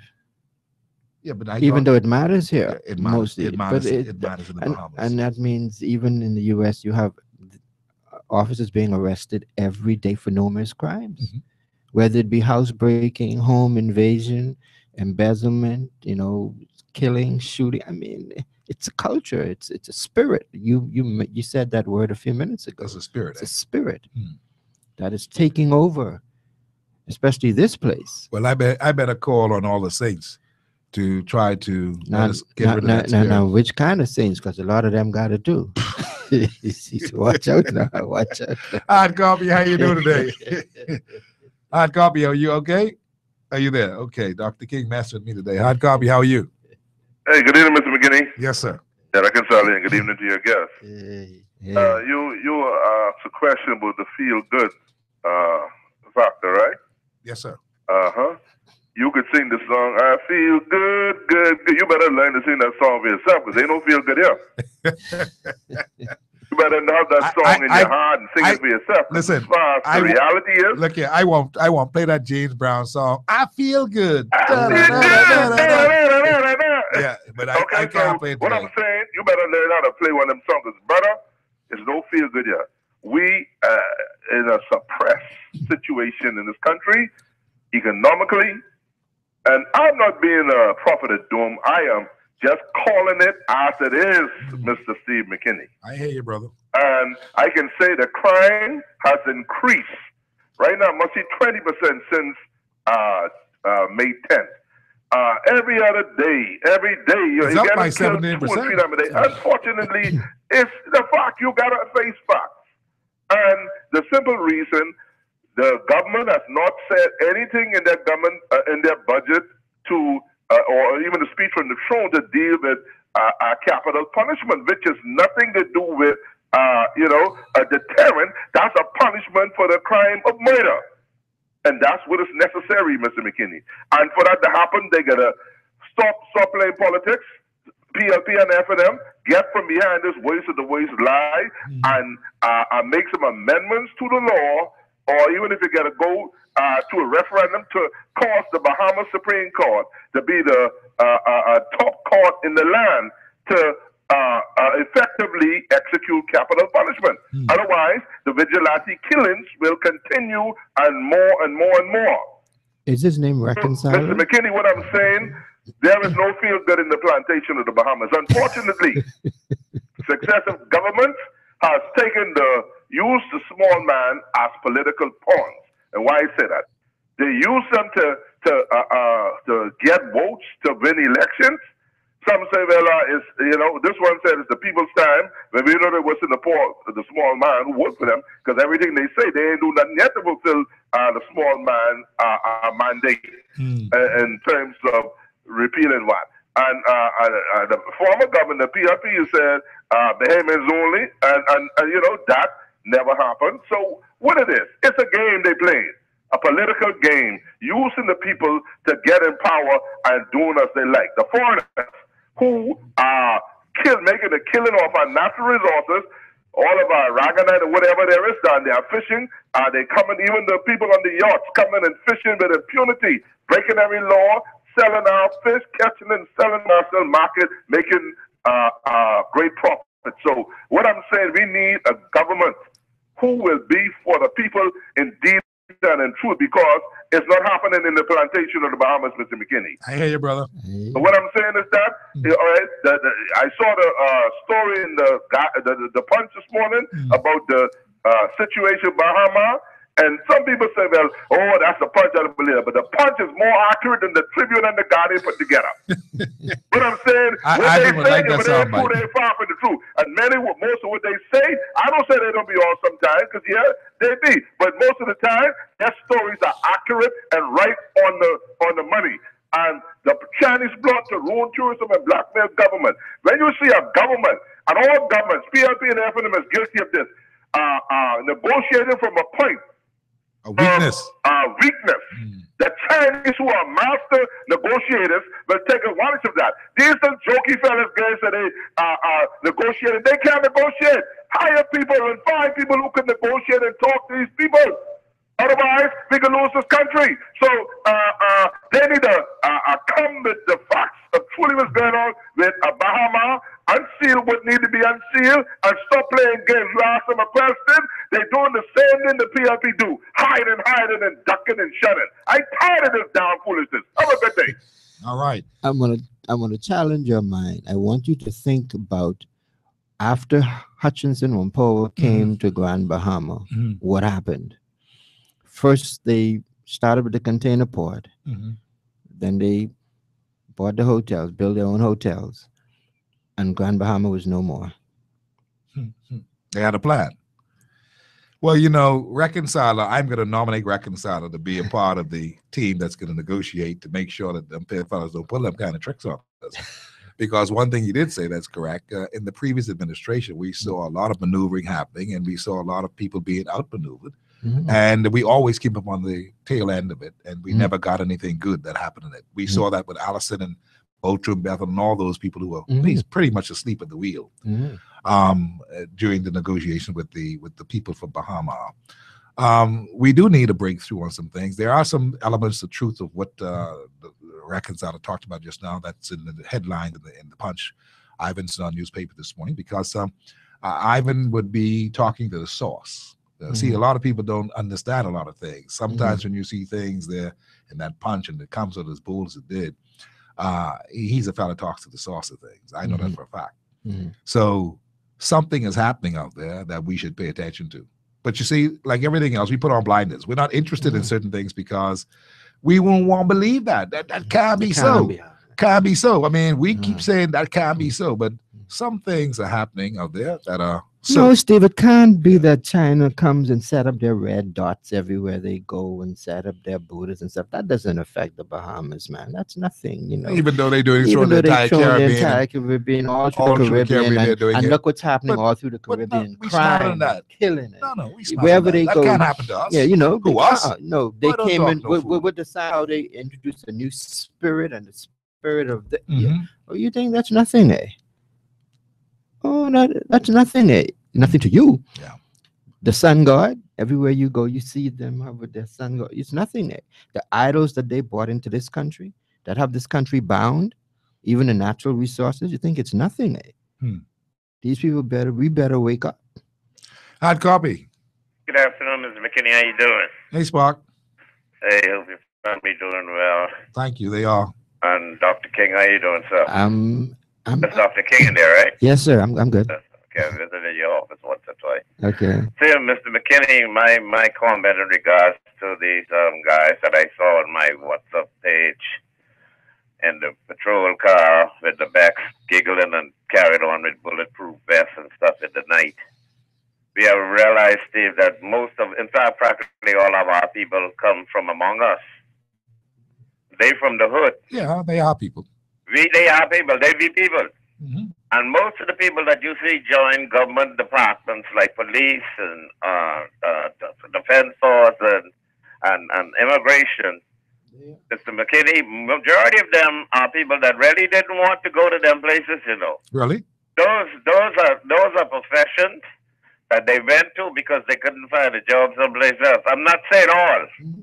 I'm taking on as a career. You know what I'm saying, Dr. King? Yes, I completely agree with you. These things as a career, like the Commissioner Police and Marvin Dance, they saw it as a career. A lot of them, their parents were ex-policemen, and they saw that there's ways of climbing up the ladder that you could get to the top.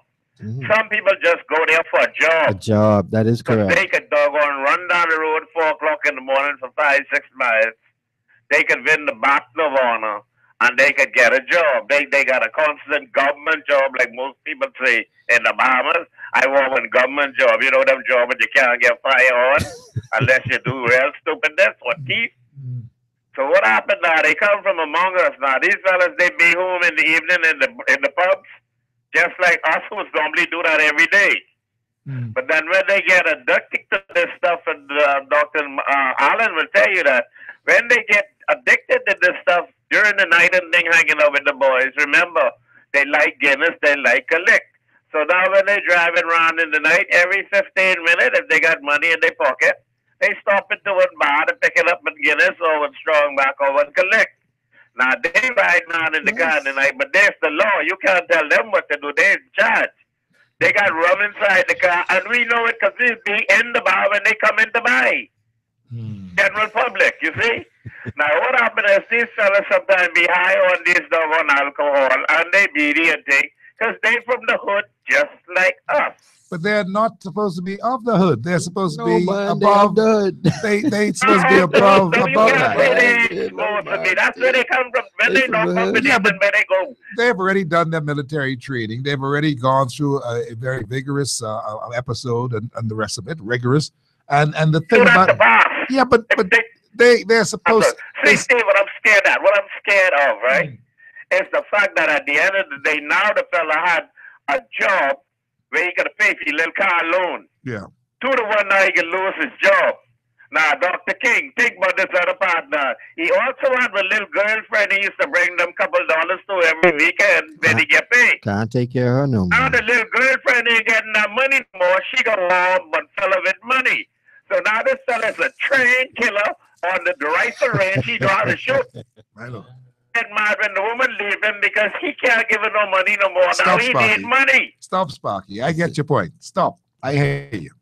But it's reality. Yeah, I hear you. I now he could turn into a criminal on the street because he got to please this little girl with the money. Yeah, I hear you. I appreciate what you're saying. I really do. In Sparky talking sense, it's a hard reality for me to swallow. And I don't want. I know it's not palatable for people to swallow that today. But it's real. But you see, real. and that's why I'm saying we've got to keep it real in a way. It's just that there's some things that your mommy would say that's rated C. Don't let everybody hear that. that part just rated C but it's a real thing. Real thing. And that's what I'm saying. People are wondering how are we going to feel good about our condition if in fact we don't pay attention to it. And that's why we need to have civic-minded groups, community-minded groups who are going to have their town meetings, who are going to have their civil society meetings, and let's talk about how we're going to fix up our country. Let's talk about how we're going to clean it up. Let's talk about how we're going to try to stimulate businesses in the country, in our own communities. We've got to get those things going. Steve, even to do that, you have to feel good because our problems are so systemic.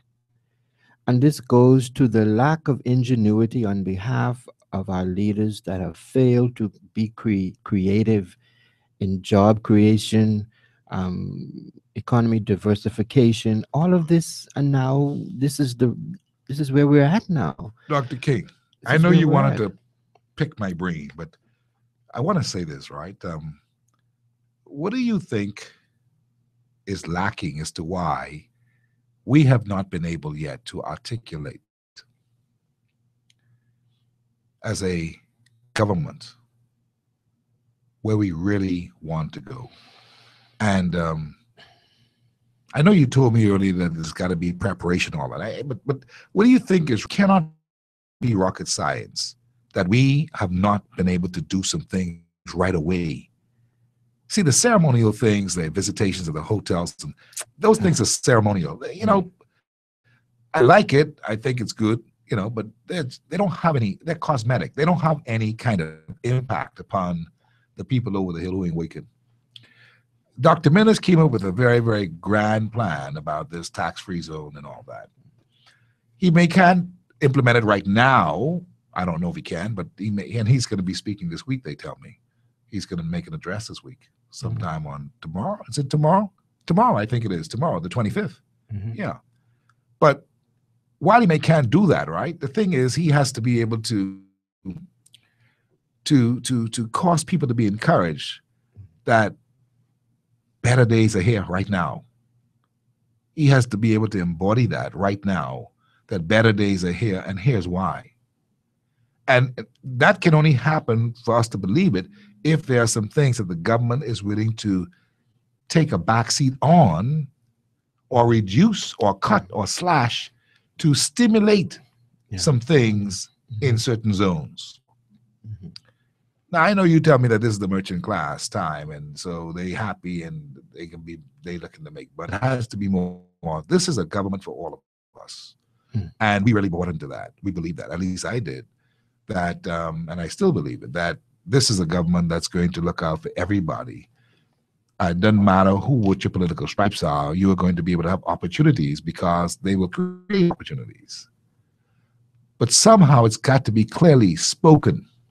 Somebody has to clearly describe it, because all of us aren't in the merchant class and all of us are not business people. Some of us are very slow, but we have power. We have power of persuasion. Once the local people get it, once they understand what it is that you are doing, the word will spread fast by mouth, not by words, because they can, and they'll feel it. See, people know when they feel all right. They know. You see how long I've been asking people to tell me what's the feel-good factor? No one can say it, because you know what? The truth is they don't feel the feel-good factor. That's the truth. We've already concluded that. We didn't know that, so you can't fool us no more. The election was what, May 10th? Right. I came on your show June 6th, and what I said to the Deputy Prime Minister, take care of my people. Don't tell me you can't, if you can't repeal Yes, you did. At least reduce it. You did. See, if you did that, there'd be some feel good out there, and you'd be getting the feedback, because that's not going to affect your bottom line that much. Well, a lot of people are believing that the merchant class, the business people, saying, well, if you do that, you know, you might as well repeat it, because really we can't afford. And I seen people in the chamber talking to this thing. I seen people, see, this is a big country. There's so many people in this country. At different levels, and you've got to be able to make sure that some people feeling something from you. They got to feel some sign of life. That's what I'm saying. Because, Steve, if you don't really feel the masses, those people who you say down there that are making you wealthy every single day, you're relying on them. You can't ease the burden on them. You're making them pay the burden for everything in this country. You're not taxing those that can afford to pay taxes. Steve, let me draw an analogy. Don't get mad at me now. If I had just come into office, I would find out exactly what is the tax structure for all the industries going on in the Bahamas. All the mining going on in the Bahamas, Borco, all of them. What agreement y'all have with my government? What are y'all paying into the treasury? And I know that they're making billions of dollars. We know that. I would start to tax them and reduce the tax on my people. You have to do something. You have to change the dynamics. They can afford it. They can afford to pay more taxes. Believe it or not, most wealthy people want to pay taxes, you know, because a lot of them believe in the principle of giving and receiving. That's why rich people give to a lot of charities. They believe in that principle law. But we seem to be caught in a culture and in a system to keep our people oppressed, and we don't want them to be elevated. So that is why we're having this issue. No new taxes for those that can afford it, more taxes for those that can't, and they're not going to stop until they break our backs and the people say, that's it, gotta quit, all of y'all gone. And that's why I feel good, because they're doing the things to their detriment they just don't know, that will usher in a new mindset, and the people will say, I've had enough. And what I base that on is when I first met with Vera Allen, when I came back from medical school, I told her, I said, the will of the people will prevail. Natural medicine is going to catch on in this country. It's going to catch on world. Thing you can do about it. Hmm. The will of the people. So when the Bahamian people say that's enough and realize that this system that we've inherited is not to their benefit, that it's only for a select few, then we'll realize that a whole new Bahamas will evolve, a whole new economy with new ideas that'll blow your mind. And these governments under the system can't do that. I want to read some text messages and run to the break, Stevie. This is from my brother, Glenn Rowe, who's texted me and said some truisms here. There's only one good government. It is called the kingdom of heaven, and the government shall be upon his shoulders. As far as the economic condition is concerned, people need to be aware of their own economy. The ancient Greeks described economics as managing the affairs of the household. This definition makes all of us economists. Our individual economies is not determined by the government or economies. Our economies are determined by us. Let me read that again. Our individual economies is not determined by the government. Our economies are determined by us. We are the chief executive officers of our lives and our affairs. As individuals, we must learn to think. If it is to be, then it is up to me. We need to get rid of this small man mentality. It is not money that makes a man rich. The main cause is thought. For as he thinks in his heart, so is he. It is not a feeling. And those are some truisms that came in just a short time ago from my good friend Glenn Rowe. And we thank you. We thank you very much for that, because you're absolutely right. Hi, Steve. The public servant isn't designed for the brightest Bahamians. Way too much politics involved. I can tell you from experience. When you are courteous, hardworking, outspoken, respectfully, you are penalized and punished. At the AG's office where I work, there are many staff that have absolutely nothing to do at all day. Instead, they send these people to other government agencies where they can be utilized. They rather, and so this, she's saying, instead of them sending these people to other government agencies where they can be utilized, they rather than just collect a salary. So sad is what this person is saying. A lot of trouble in the government area. Hi, Steve. This person says, regarding the police officers, please note that for a very long time, both governments refused to purchase the new psychological assessment of new recruits. This may still be the case. Thus, all of them were assessed by an outdated process. Further, having sat on those assessments and recommending that some officers not be accepted, they were still allowed to join the force.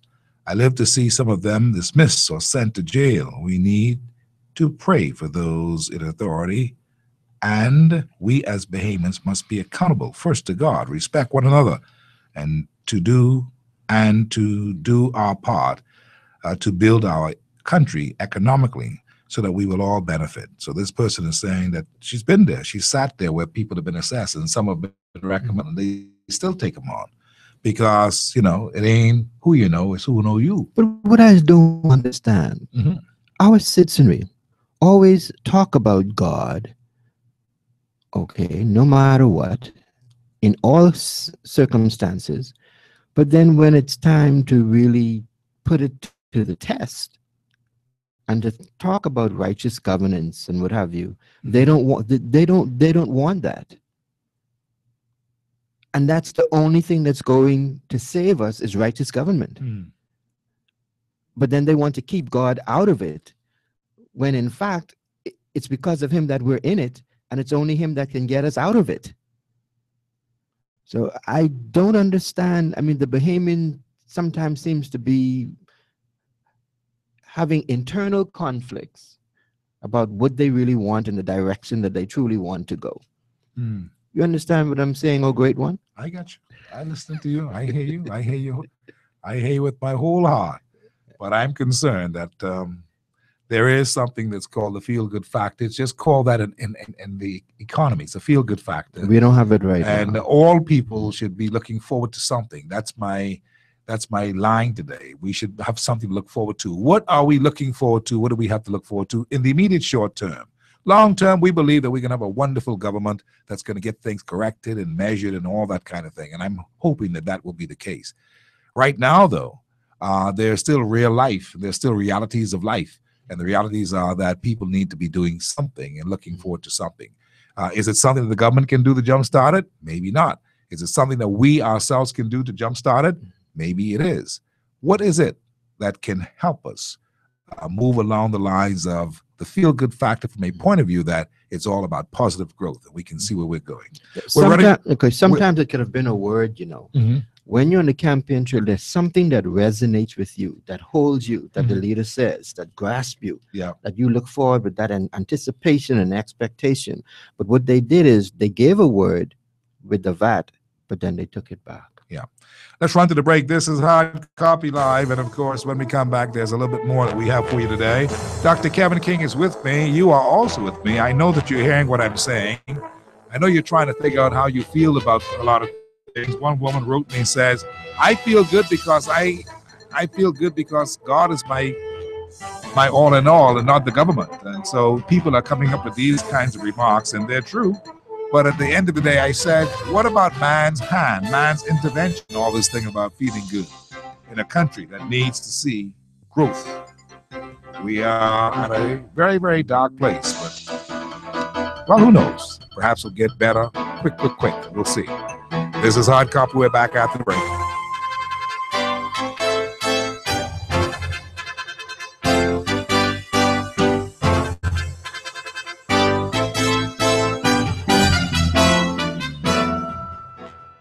Driving on West Bay in rush hour? Hard. Getting a new car to enjoy the ride? Easy. Carting the kids around after school? Hard. Getting a car to fit them all? Easy. Get an easy auto loan from Commonwealth Bank. Super low rates, fast 24-hour approval, no loan fee, and no payments for 2 months. So come to Commonwealth Bank, and your next car is easy. Commonwealth Bank. Terms and conditions apply. Ah, it tastes so good. Fresh, clear, ultra pure. Available at your neighborhood depot and nearest store. Echo Water, premium distilled. Don't be surprised. It comes in just your size. 20 ounces, 1 and 5 gallons, and 1.5 liters. Echo Water, just what the body needs. Be sure to stay cool all year round, especially when those hot summer months roll in. Keep cool with Cool Tech. Located at Tony Williams Darling Highway, Cool Tech is your affordable #1 air conditioning center. They install and service everything they sell. That means prompt, reliable service 24/7. Cool Tech, the only way to stay cool with guarantee. Call Cool Tech now at 341-5665. Transforming institutional investing, empowering Bahamians to save and invest, growing its business to create a strong and stable investment environment for generations to come. That's what CFAL has accomplished in its first 20 years. And that's what Bahamians can expect in the years to come. For at CFAL, we believe our past is a foundation for an even greater future. Call us today or visit cfal.com and seize your future. The Beauty Shack has a new shipment, and it's filled with braids in all of the summer hues. You've still got time to shingle, rope, twist, and crochet your hair. See you under the tent on Friday, July 28th and Saturday, July 29th, where you'll find gold and silver braid accessory clips, Kanakalon, Havana, Goddess, Faux Locks, Expression, Kinky, and more at rock-bottom prices. Don't forget to stock up on skincare products to keep that beach body glowing. Early bird shoppers will receive extra savings while supplies last. See you on Friday, July 28th and Saturday, July 29th at the Beauty Shack, bringing products to the people. I just don't believe it. What's the matter? I went to put money on my fixed deposit at my bank, and they ain't even offering me half a 1% interest. Now, they got to be joking. Why don't you try BOB? BOB gives you higher interest on a range of savings and deposits, including short, medium, and long-term investments. Now, that sounds like my kind of bank. That's why BOB is my bank. Earn higher interest on a range of savings and fixed deposits at BOB, your bank of solutions. Some restrictions apply. The Show Bistro, Nassau Street, is serving up a delightful food fair this Independence. Be sure to make it a special occasion during the entire month of July and feast like a proud Bahamian at the show. Boiled and stewed grouper, served with piping hot yellow grits and Johnny cake, seasoned to perfection. Signature stewed cow, succulent and delicious, as only the show can do it. The Show Bistro, serving breakfast, lunch, and dinner with an Independence flair for the entire month of July. Come dine in with us and enjoy the good times. The Show Bistro, open every day including holidays from 7 a.m. until. Serving seafood and Bahamian delights galore all day, only at the show. Nassau Street. Takeout orders also available. Telephone 323-4400. Why I'm bursting with pride. The best insurance in town is Advantage Insurance on Collins Avenue. They are simply the best because they provide easy, affordable insurance rates for home, car, business, or whatever is valuable or important to you. Advantage Insurance and Brokers, 61 Collins Avenue, is the fastest, most progressive insurance company in the Bahamas because they really take care of you by making insurance totally affordable. Call them now at 356-0285 or 6, or email them at info@advantagebahamas.com.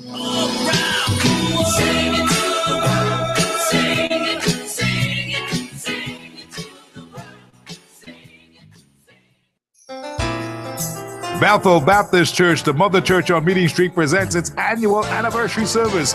227 years anniversary service. The place, Bethel Baptist Church, Meeting Street. The date, July 30th, 2017. The time, 10 a.m. It's a live television broadcast on cable 211.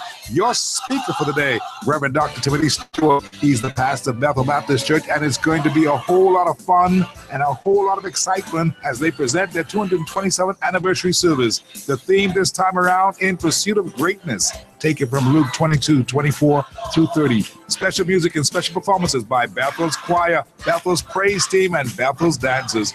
All are invited to attend this Sunday, the 30th of July. Bethel Baptist Church, 227th anniversary service. You ought to be there.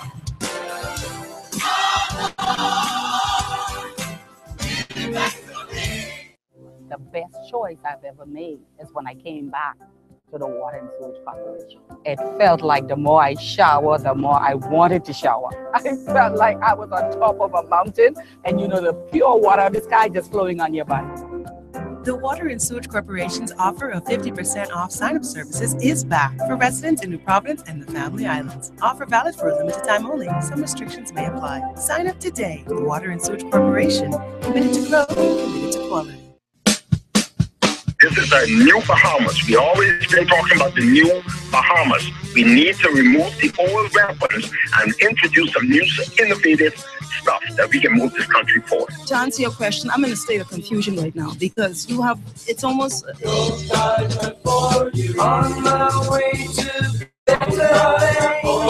Hey Steve, how you doing? Very good, very good. I'll make this very, very quick. 3 quick points. Timing, young people, and consultants.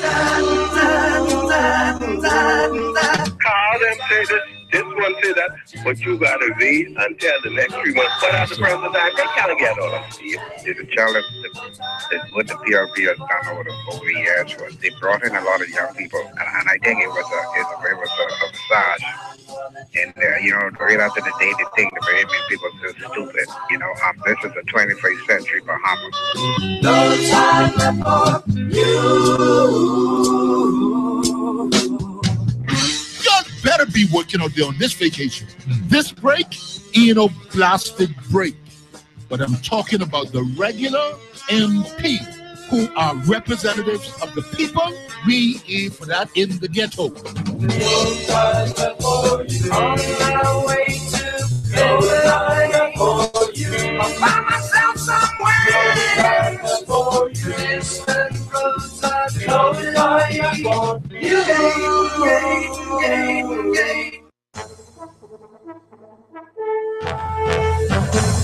Welcome back to Hard Copy. Dr. King, you didn't answer me when I asked you that question about, what about this feel-good thing? it's not just a catchphrase. It's about the reality of whoever's in charge of this country speaking in and sowing into the lives of those who are looking for that that change that they sought to have made on the May 10th. And while it may be too soon to say they will see the full essence of that change, they should be able to see some signs. Several signs, things some are indication. happening. Several indication of that change. Several things are not Mhm. happening. Number one, even though you said the Prime Minister will be giving an address tomorrow, they are not hearing from him. They're not feeling him. He's not resonating. I love him. I know he's a Christian man, but you have to be able to penetrate the very lives of your people. I know he's not charismatic, but yet still words are life. The words have to come alive. Mhm. Now, if he can't do it, he may have to find someone else that can speak for him, that can say, look, we feel you. Because you remember some of the things what Rollins used to say in Parliament, my people are not feeling you, or the answer is, we're not feeling you. And a lot of governing is how people feel about their leaders. Mhm. Okay, they have to feel you. So it's not only just touching you monetarily, where you can actually see revenue coming into your pocket, but even the expectations of the high possibilities and the high probabilities, that has to be there, because people go on a feeling. You know the song, I'm hooked on a feeling. Yeah. You have to feel it. Mhm. Mhm. Okay, so if the Prime Minister tomorrow can gather the pizzazz, can gather the cojones to reach the people where they're at, to meet them at their point of need, Mhm. and he can resonate with them, and they can say, oh, we feel you, Mr. Prime Minister, we hear you. You played an article some time ago, all the way back from Sir Lyndon time, after they had won the government, and he spoke to the little children. Mhm. Mhm. You remember that? Yes, He I do. said, now, little children, I'm speaking to you. Mhm. Mommy and daddy, this and that. See, you gotta feel the Mhm. people. This is what has been lost in our country. The people don't feel you. It's all phony. It's all fake. Mhm. But maybe tomorrow, I suppose. Maybe tomorrow. Minister will talk that kind of candid fireside chat. Remember, they love Perry Christie. You know, they could say all what they want. Mhm. He may be really messed up, but they liked him. The words resonated. He made people feel good. I mean, he had some of the words to say, you know, whether it be fresh wind, whether it be we have an indomitable spirit, whether he said things that resonated with the people, that caused people to love him. And that's, people want to love their leader. They really genuinely do. Mhm. So we'll Well, see. Yeah, We'll see tomorrow. We'll see. Let's see if we really love him. I think. Let me tell you what I think. My assessment, Prime Minister, is that he's taking his time to pull it all together, but he knows what he wants to do.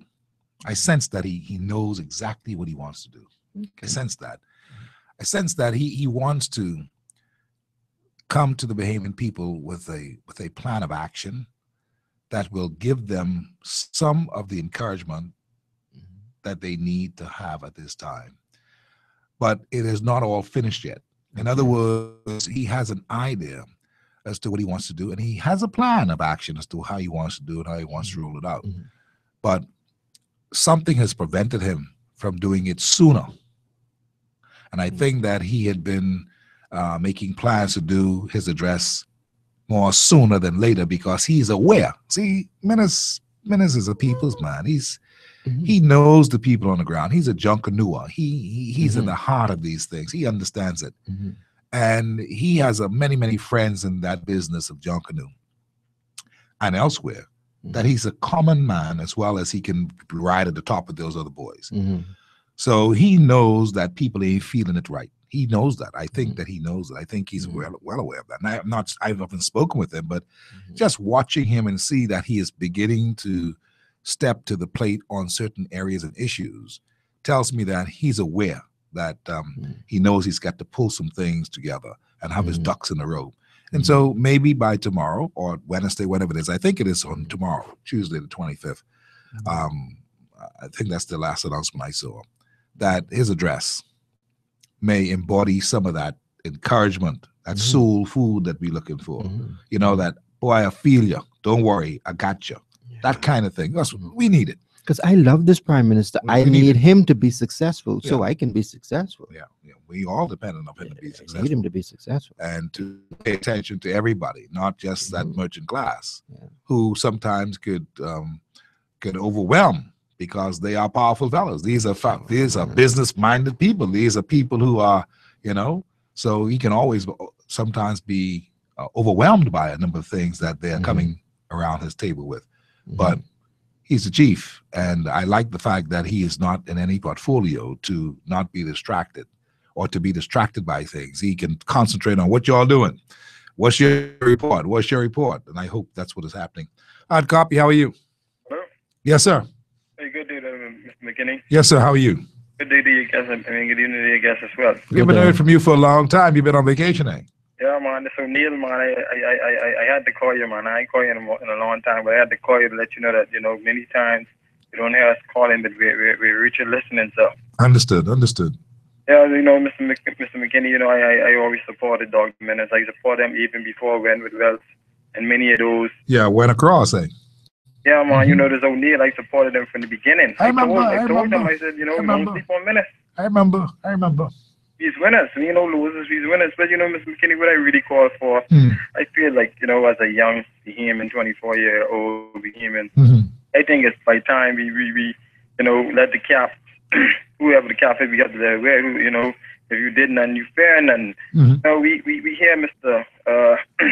Philip Brave Davis, the former Deputy Prime Minister and leader of the PLC, speaking about how this injustice, you know, not hearing all these people being hired or getting work permits over the hundreds of thousands.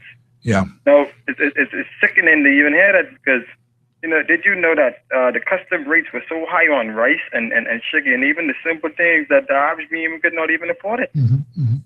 So what I'm trying to say is this, you know, the Progressive Labour Party cling on to saying they believe Bahamians. They're the party that, you know, there's Lyndon's party. They did so much with his Bahamians, but why is it that your own supporters did not support you? You had your own supporters. That should be fair indication to them that they were doing something wrong, eh? They had their own supporters basically in starvation. You actually had the whole country. How could you dare give 107,000 work permits when you have a country with young people who seem not to work? Yeah. You want us to rob and kill each other. That's what you want. Between 25 to 35-year-olds hovering somewhere around 30% of unemployed. Yeah, but serious. But it's the same, you know, it's the same party that says they believe in Bahamians.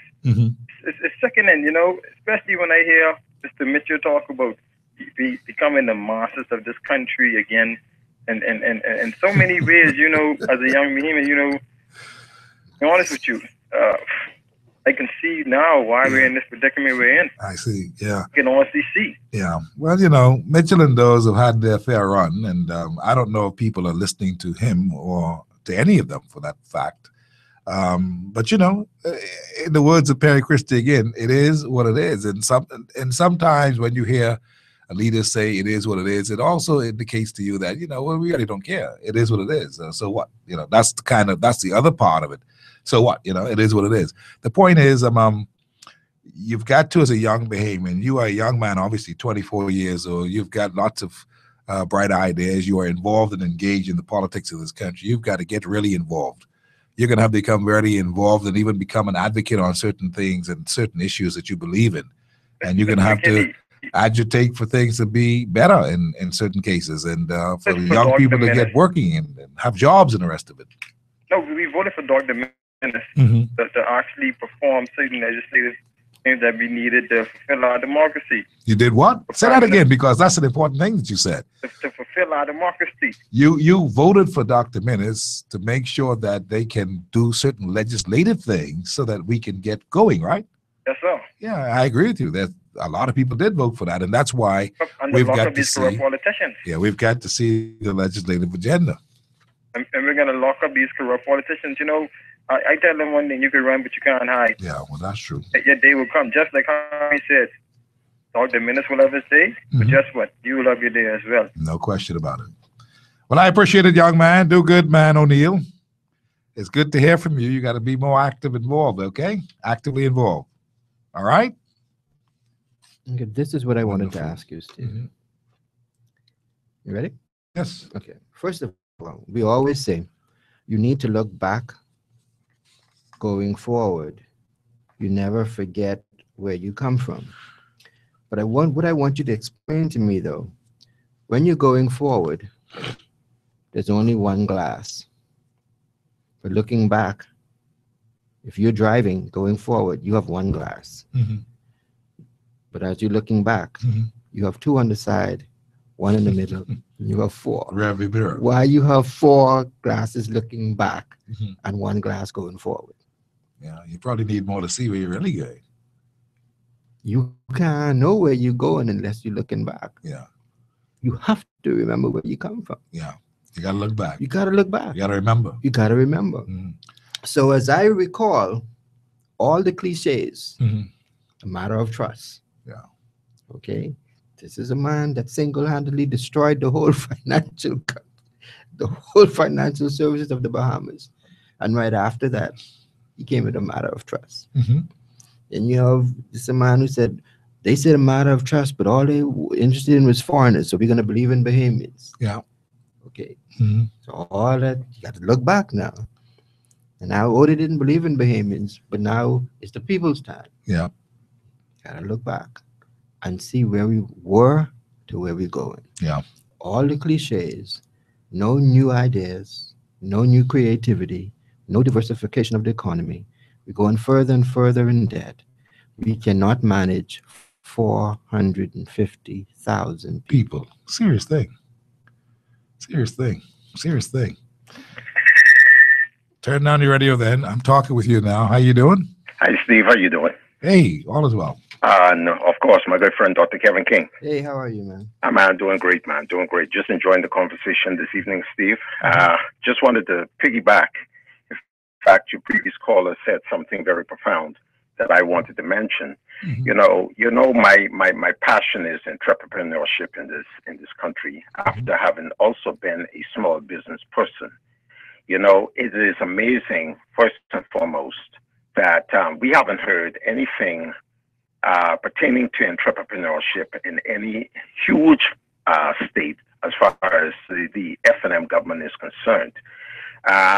Could you imagine the amount of young and old persons? When I say old, I'm talking about the middle class, such as myself, yourself, Dr. Kevin King, who have all this knowledge stored in their head, trying to make businesses work, to employ persons who are serious about working by the sweat of their brow so they can eat bread, you know, to try and employ these persons so they can be fruitful and multiply and share their talents with others, with the other persons below them, inspire them to also, you know, uplift themselves to a level where they too will become entrepreneurs. You know, that is the basis of our economy when you really look at it. It's not the foreign investor. It's really us, the baby boomers, the middle class, the new middle class, who is responsible for moving this economy forward. Right now, as it stands, Steve, the economy is stagnant because the middle class is stagnant. And it is stagnant because right now, if you look at the average employer, whether it be in the hotel sector or even in a lot of the private sector, they are all focused, even with the government, they're all focused on the young people, the youth that's coming up, whereas we don't want to take anything away from them. But in order to keep this economy going, you have to also engage the new middle class. The new middle class are the ones between the ages of 45, 50, 55, and upward to 60. If they are not working, and we are also responsible for families and bills and all this stuff, how do you expect the economy to move? It is not going to move. We as a people have to be very cognizant that in order to get our country going, we have to diversify away from tourism and get the middle class who are interested in entrepreneurship, the small businesses, whether it be someone who has electrical experience, audiovisual experience, theatrical experience, no matter. We have talented Bahamians who aspire to own businesses.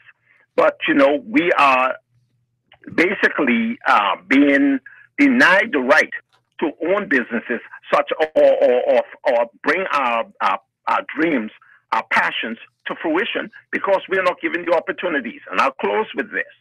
You know, it is laughable. If it wasn't so painful, it'd be laughable to hear businesses such as the banks are actually charging persons now to deposit their monies into the bank. You know, how if you are a budding entrepreneur trying to make a couple dollars to bring your dream to a bigger realization, but yet you're being taxed. And that's how I'm going to put it, not from a governmental standpoint, but now you have the private sector also doing it to the average Bahamian. How could you charge me to deposit monies into your bank where you're making monies off my money anyway? You're charging me to deposit my money in the bank. You're charging me to take the money out of the bank. So where is the benefit for the average man? We as Bahamians, we have to wake up. We have to rise up. Listen, this is not a governmental thing. This is a Bahamian thing. We have to now rise up and stand for justice. What's going on in this country right now, it seems as if it's everybody for themselves and God for us all. My Lord. We as Bahamians got to stand up and take our country back. But we must do it together. I appreciate your call. Thank you, my brother. Our friends from down in the Caribbean, down over in Jamaica, they say, everyone for himself and God for us all. Every man have to stand on them own 2 feet. You know, but anyway, the point is, we need each other. We are at a place where I just think today's show has been inspired by the fact that people talking fool, politicians talking fool, and some young Bahamian people are doing fool, like the fellas with the gun. That's how we start out today. That's the fellas in the car, the policeman.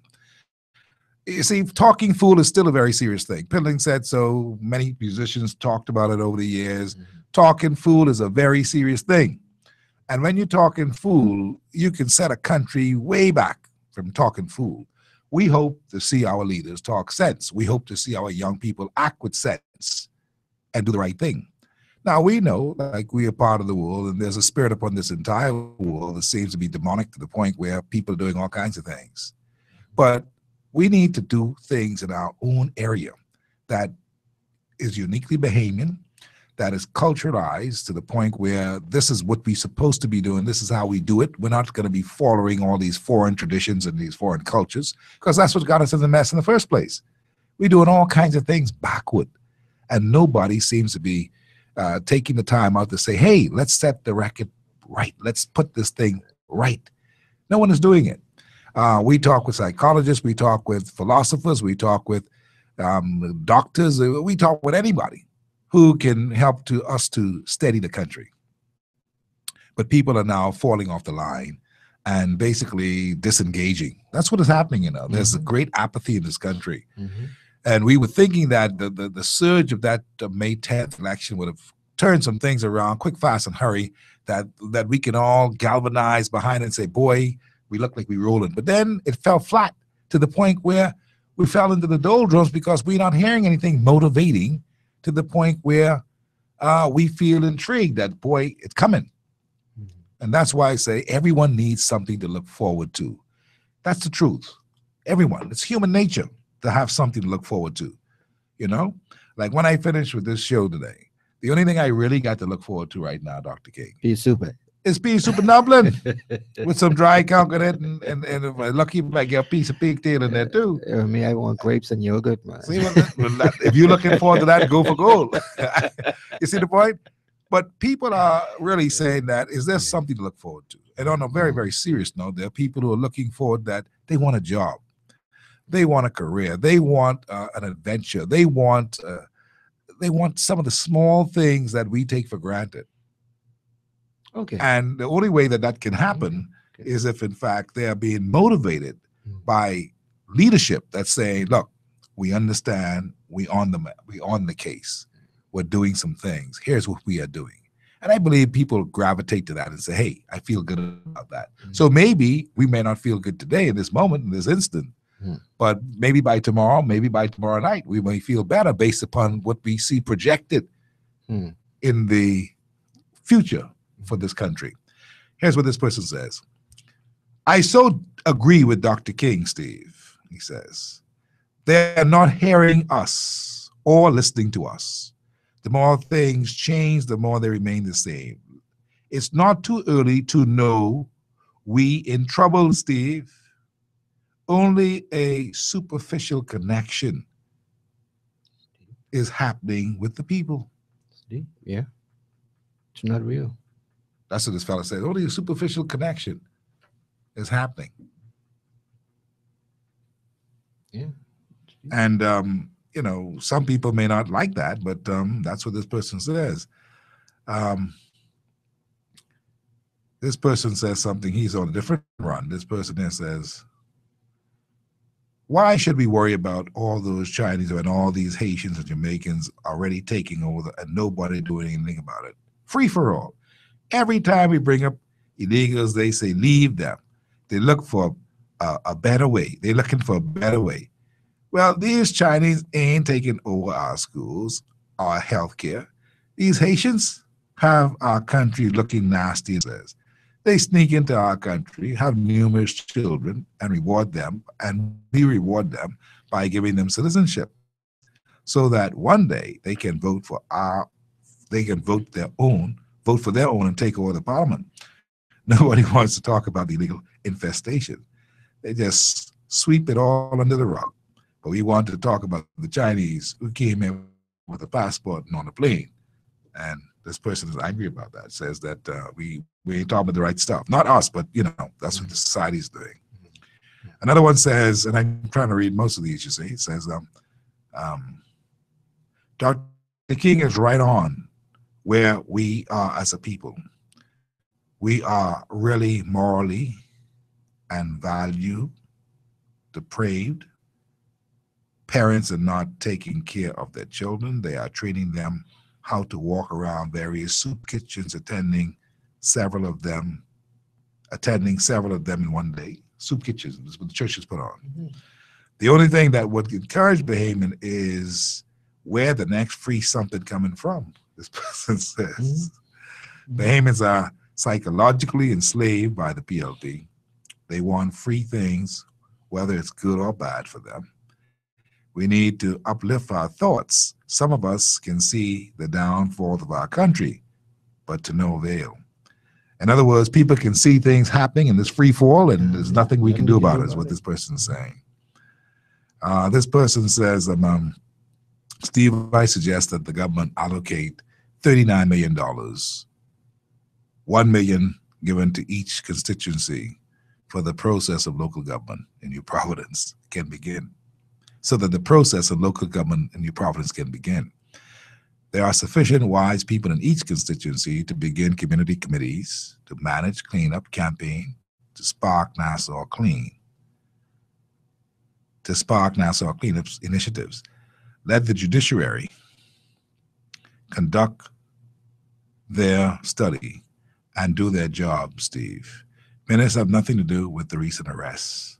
Complaints are investigated. Complaints are investigated and sometimes resulting in elite people being arrested. We said that. That's true. And we agree. Minutes has nothing to do with it. Well, it shouldn't have anything to do with it. This should be something that's been happening from the police, and that's what we believe it is. Mm-hmm. Others are making something else of it. Mm-hmm. Kevin King, here we are today. Steve McKinney. Still looking at, this is what, how many weeks is this now? This is 10 plus weeks? 10, yeah. From May 10th to now, yeah, over a month. Well, certainly it's over a month. Going on 2 months. This is July. So 2 months already. Mm-hmm. Mm-hmm. And the thing about it is that time flies. Mm-hmm. People still want to see and have a word as to just where we're going. Mind you, we see the ministers, they're talking stuff and they're bringing about the complaints and they're bringing about the things that they're finding out. You know, there's such a thing as overkill. There's such a thing as too much information one time to be processed. It turns people in a way of, oh, I didn't hear that. Oh, what else they can say? Oh, yeah. We need a positive injection. Mm-hmm. Say, why are they doing all our foolishness and they can get locked up and such and the chips before they may? Mm-hmm. We are doing these things. That's why when the U.S. president wins, after inauguration, the first thing they do is they sign executive orders and see we're doing something now. Yeah. The first thing Obama did was they call it equal pay for women. You remember that? That's the first thing they signed. Trump started signing the executive thing. This was going on from time immemorial. We used to take vacation.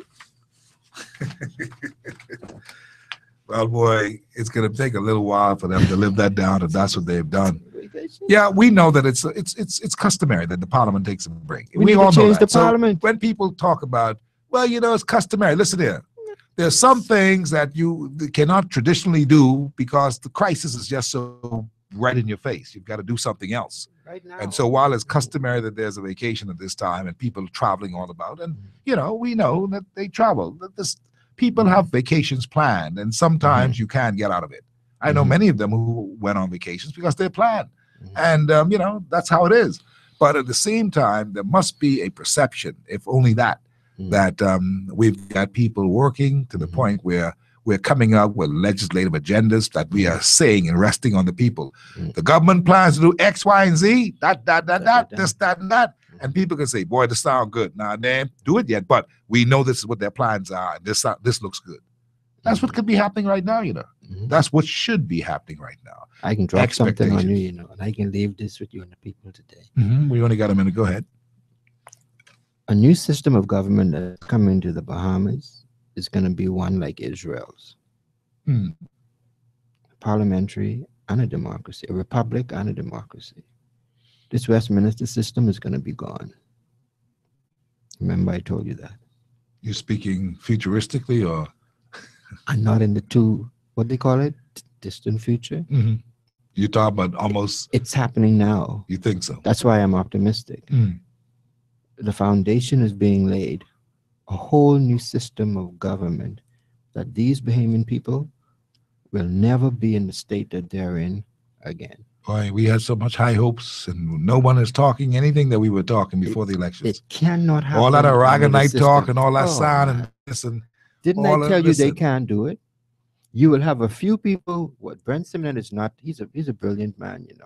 Give this man credit. He's going to give out a few licenses here and there. A few people are going to be doing it, but nothing that's going to impact the masses of the people because they don't have the mandate to do it. He's there to protect, not to give. Okay? He can't do that. Anyway, so maybe, remember I told you. Yeah. The conversation these days is that, hey, y'all talk some more about immigration, talk some more about this, talk about the people getting locked up. That should keep you all distracted for a bit. That's all by design. That's planned. You think so? Yeah, man. They plan that. Make the Bahamian people, give them something to feel good. Oh, they want people to get locked up. Well, let them lock people up. Let them see that we're changing, but it's not affecting their life. How is locking up Frank Smith or Canada is going to affect your bottom line? How's that going to put money in your pocket? How's it going to put food on your table? So in other words, while they should do those things, if they must, then they should also have another talking plan as to this is what we're doing to empower you. Yeah, they still think that we're in this type of mentality. Maybe we just are. Give them something. Maybe Feed we them, are. give Maybe, them little crumbs from the table, My brother, Dr. Kevin King, maybe that's where we are. Maybe that's our level. Yeah. And that's unfortunate. That's not my level, certainly. It's not your level. No. But maybe it's the people's level. Yeah. These colors that they designed, this red, white, and blue, and this yellow, and thing, those are our enemies. And as soon as the Bahamian people realize that these colors are our enemies, the better off they'll be, and the sooner they'll start to transform their minds. Until that? Well, transformation of the mind is what is very key. By the renewing of your mind. Yeah. That's the only way we can move forward, eh? Only way. I appreciate you, Dr. King. Thank you so much for coming by today. It's always a pleasure, man. Always. And we're going to talk some more times, I'm sure. Oh, Steve, man, I can't wait. Steve, you got that to look forward to, right? Like I looking forward to my P Supernova? Yes, Steve. I see. Yes. Anyway, let's go home, Stevie.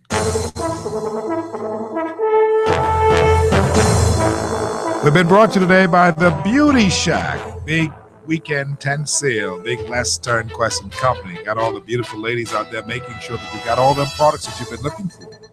Seafowl, Cleaner Financial Advisors Limited. They want you to save and make sure you put your pensions aside. All you big businesses, get involved with Seafowl today.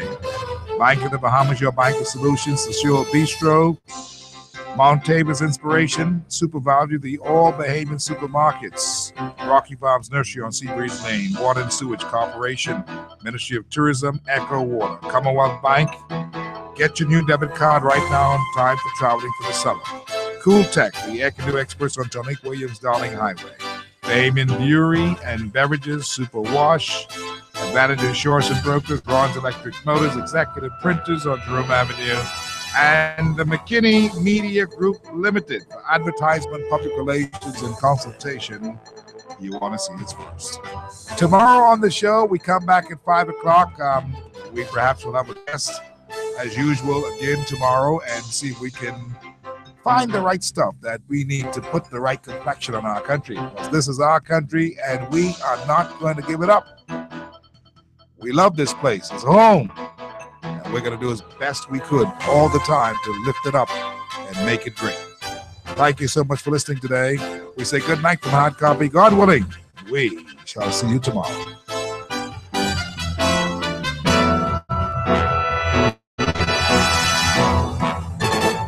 This is Peace Radio After Dark.